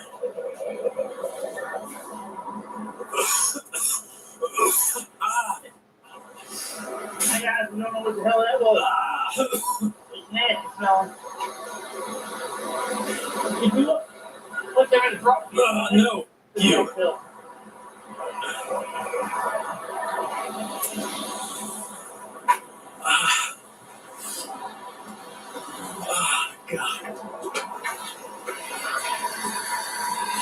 What the hell was that? If I know, what the hell do you think I would know? What we have there was a chemical pipe bomb that went off in the officer's face. Yeah, that's something you don't see every day. The bomb had one end that was filled with chlorine, and the other end was filled with brake fluid. Someone's been reading that little cookbook that we all read when we were teenagers. As you can see, the dude even wrote safe and armed on one side, so him trying to explain that away isn't happening, even though he tried to give a reason here. I got the airbag. Oh, the pipe bomb shaped airbag. See, that's one of the many reasons, kids, you shouldn't smoke meth. It completely destroys the part of your brain that thinks up lies to tell cops. We don't exactly know right now who that bomb was intended for, but it really sucks for that guy that had to go off in an officer's face. After the explosion, the officer placed the suspect under arrest and called for medical attention. The officer went to a medical center and was released, and our suspect, of course, is facing multiple charges and is being held without bail. So for our next video, we head to California, my favorite state in the United States, as you all know. All right, you guys know I can't pronounce shit, so Ceres, Caries, I'm thinking Ceres, California. Let's go to the video. Ceres, California, May 10th, 2024, 11:38 a.m. 911 gets a call about a crazy-ass meth head that's waving a knife around outside of a family's house and is threatening people. That's a hot call. 911, what's status emergency? Hello, the address is drug court. Just like this was sleeping outside my house and he has a knife and he's threatening my husband. Do you know him? Do you know him? It's not it's a yes or no. Do you know who he is? Yes or no? Yes, it's my husband's brother. Can we take a second to talk about that spicy ass dispatcher real quick? Speaking to her like that, you'd think she's talking to her own sister that she's fighting with right now. Dispatchers do be spicy sometimes. Anyone in this backyard, Modesto Police Department K9, come out with your hands up.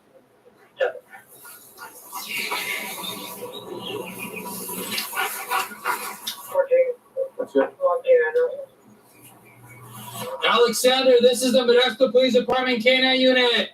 You need to come out with your hands up. Surrender now. One of the officers eventually finds the suspect in an abandoned vehicle. I got him! In the car? Dax, here. Hang on, hold up, here. Dax, here. Dax, here. Here. Hang on. Just hold him there. Hey, keep your hands up. Let me see that. Hands up. Pop the bomb. Back up. There you go. Back up over there. Hey, if he does not comply, I'm going to send the dog on him. Okay. Yeah. Keep your hands up where I can see him. You see that? Stay here. Hey. Stay here. Open the door. We need to go hands on. Yes, open the door for me. Open the door. How'd you get in? Yeah.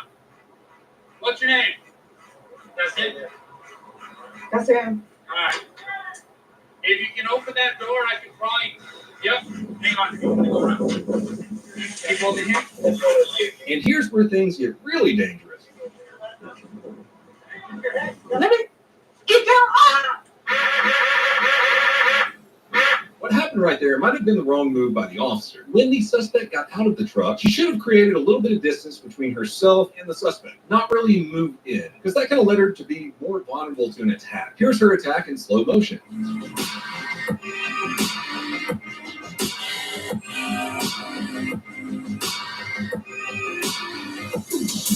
I understand that she was trying to shut the door, but in my opinion, backing up would have been the right decision there. You still got a gun on you. And here's the incident from the body cam on the other side of the truck. Yep. Hang on. I'm going to go around. Keep holding here. Give me a better location for you. Keep your head up. That's it. The suspect was given first aid. Medics arrived though and pronounced him dead at the scene. The officer who was slashed was given first aid and transported to a local hospital where they were released. And good for her too, because that knife is no joke. It looks like that meth had prestige that knife. It looks like a rare drop from a Boston Far Cry. And the suspect in this situation was no joke also. And I have no idea why he hasn't been locked away for life with this criminal history. Actually, you know what? I do know why. It's California. Let me get a big breath for this one. Previous criminal history. Leading police on a vehicle pursuit, assault with a deadly weapon, domestic violence, vehicle theft, driving under the influence, violation of a criminal protective order. As we say around here quite a bit, that is not a nice person. Why are they still breathing air around us? Anyways, that's all I have for you fine people today. If you want to help support the channel, you can check out the Unsubscribed podcast, my vlog channel, Operation Donut, or go to donutoperator.com and get some super sweet merch. I love you guys. Thank you so much for being here. And as always, have a fantastic day.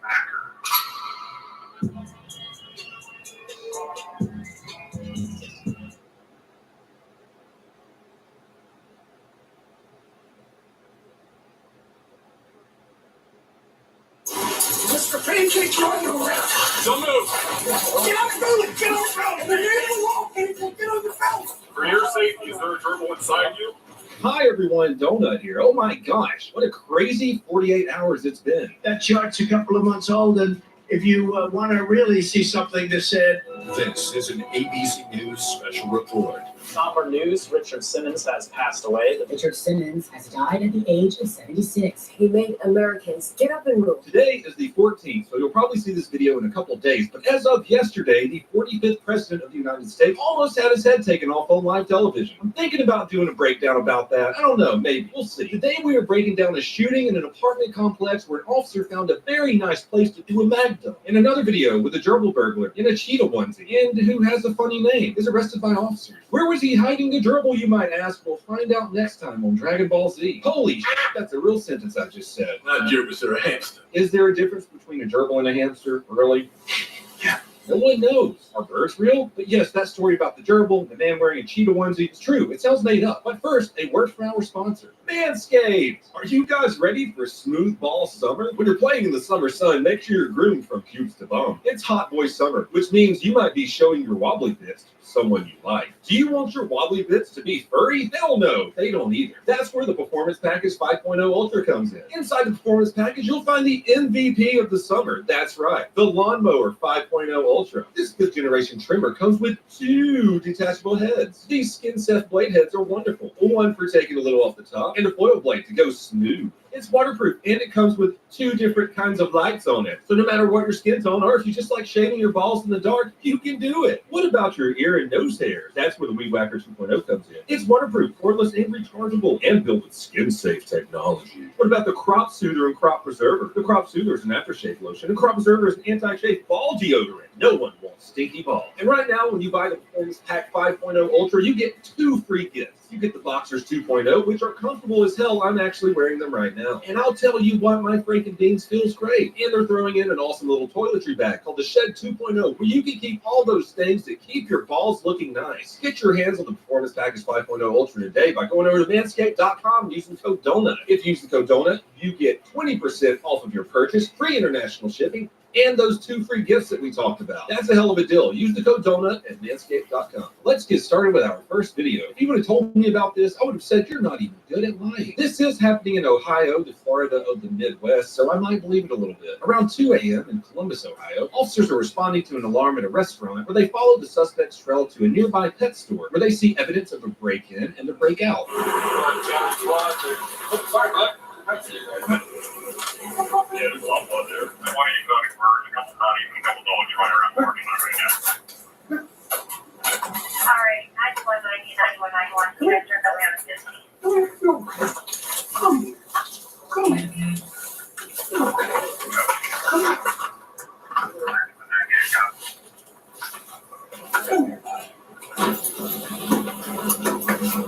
Here's your brother, sister, whoever it is.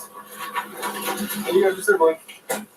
Officers are able to round up some of the animals that they find outside, put them in their patrol cars, and continue on with their investigation. The hunt is on. All those puppies are in cages, so he had to have been in that messing with it. Yeah, that's why I sent Adam out back. Now officers find out they have a man breaking into the pet store, possibly to free all the animals. So they search to see if the suspect is still inside.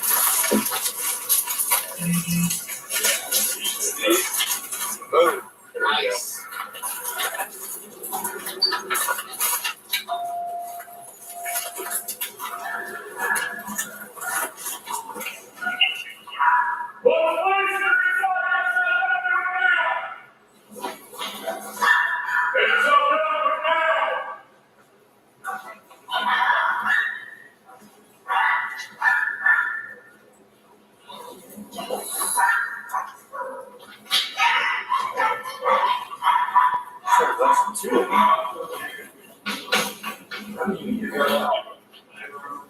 The suspect is not inside, but you can see that he freed some dogs and some birds. What you didn't see is that there are actually several missing animals from the store. We'll get to that. But if you remember from earlier, there were a couple of officers who were sent out around back behind the store to search.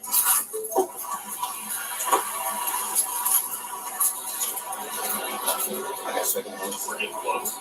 Yeah, I got close on. Mr. Pancake, you're underwear. Don't move. I'm sorry, what the f*** did he just call him? Mr. Pancake? Did he just get here from the nearby Candy Kingdom? Can someone please just go ahead and check and see if Ohio is a real place? Let's keep going. Get on the belly, get on the On your belly. On your belly. Oh, get on the belly, Mr. Pancake. On your belly. And then you're in the wall, Pancake, get on your belly. What is going on? I don't want you to be sh**ing with the on your other hand. Get the Other hand right here.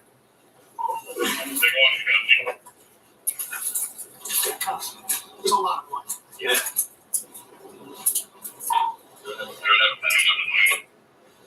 Okay, I'll manage it that way. Well, today's one. Yep. Good job, Mr. Pancakes. Where are the gerbils? Where are the gerbils? That's right. Officers now have to search this man for missing gerbils. But where could he be hiding them? One place he knew he could hide something, his ass. But these officers are professional. They do their job. Grab your head. My hands have been up and working all day. I've been already. There's a picture. We might be trying to get into 5439. Right. 5439 Robert's for a copy. And is it okay for the bodies to go in? I told him it was. Yep, we got to go now. The durable man. Is it glass? Okay. That's throwing my under arrest for seriously. B&E. Criminal damaging. Oh, God, there's Using animals. Oh, there are gerbils in there. Yeah, animal abuse. an ass. What the heck? Multiple gerbils. Multiple gerbils recovered. Okay. The emergency advisor said our suspect has multiple gerbils in his hand. Okay, I did tell the bodies to pop that. I don't have any more pets. You have any more gerbils on? What's a gerbil? Holy shit. Multiple gerbils in his pants. My favorite part is the radio call out at the end. Multiple gerbils recovered. How did the dispatcher hold that laugh in? Everyone listening to the radio at that moment must have lost their f***ing minds. But the investigation isn't done. Officers have a couple more questions for the suspect. Any more pets? You have any more gerbils on? Please don't tell me you put a gerbil somewhere else. Grab my shoes. For your safety, is there a gerbil inside you? Pull my shoes and come further up that pant leg. Think the gerbil got an elevator, hit it up, and whatever your ass. We all damn well know that dude has more. Now, after this, no other animals were found on the suspect. Luckily, but did they check his ass? He was taken to jail with a ton of charges, obviously, which is probably the worst part because he's got to explain to the other inmates why he's there. I actually have a gerbil story, or a hamster, I don't know. There's no difference. You might have heard this story on the Unsubscribed podcast. Like and subscribe. My father, who was a firefighter in Atlanta for 35 years, used to teach those programs. You remember when the firefighter would come into your classroom in full kit, and you're like, oh, that's awesome. Then he would tell you to stop, drop, and roll, and hand out stickers, and a bunch of other stupid shit. That's what my dad did. He shows up early to a class one day, and there's the pet hamster gerbil, no difference. The class is completely empty because the kids are at lunch. My dad goes in to pet the animal, it latches onto his finger, and he does that, naturally. Well, when he does that, it hits the ceiling, hits the floor, and fucking dies. Being super embarrassed and not wanting to traumatize the children, make them fear the firefighters, he picks it up and puts it back into the cage. Puts the lid back on the cage, teaches his class when they come back in, and just never mentions it. He was so embarrassed he killed their gerbil, he just didn't know what to say. Anyways, that's my father, ladies and gentlemen. Let's move on to the next story. This is a shooting, what you're all here for, the murder. Officers receive a 911 call from an apartment complex where they say, hey, there's a guy in a van driving around shooting and yelling at people. The suspect was also blocking cars in the apartment complex parking lot and pointed a gun at a mother and their child. Officers arrive at the apartment complex within minutes to confront the suspect. That's when this happens. When the suspect saw the first two officers arrive, he immediately opened fire. But the officers, ambushed and caught off guard, return fire and take cover.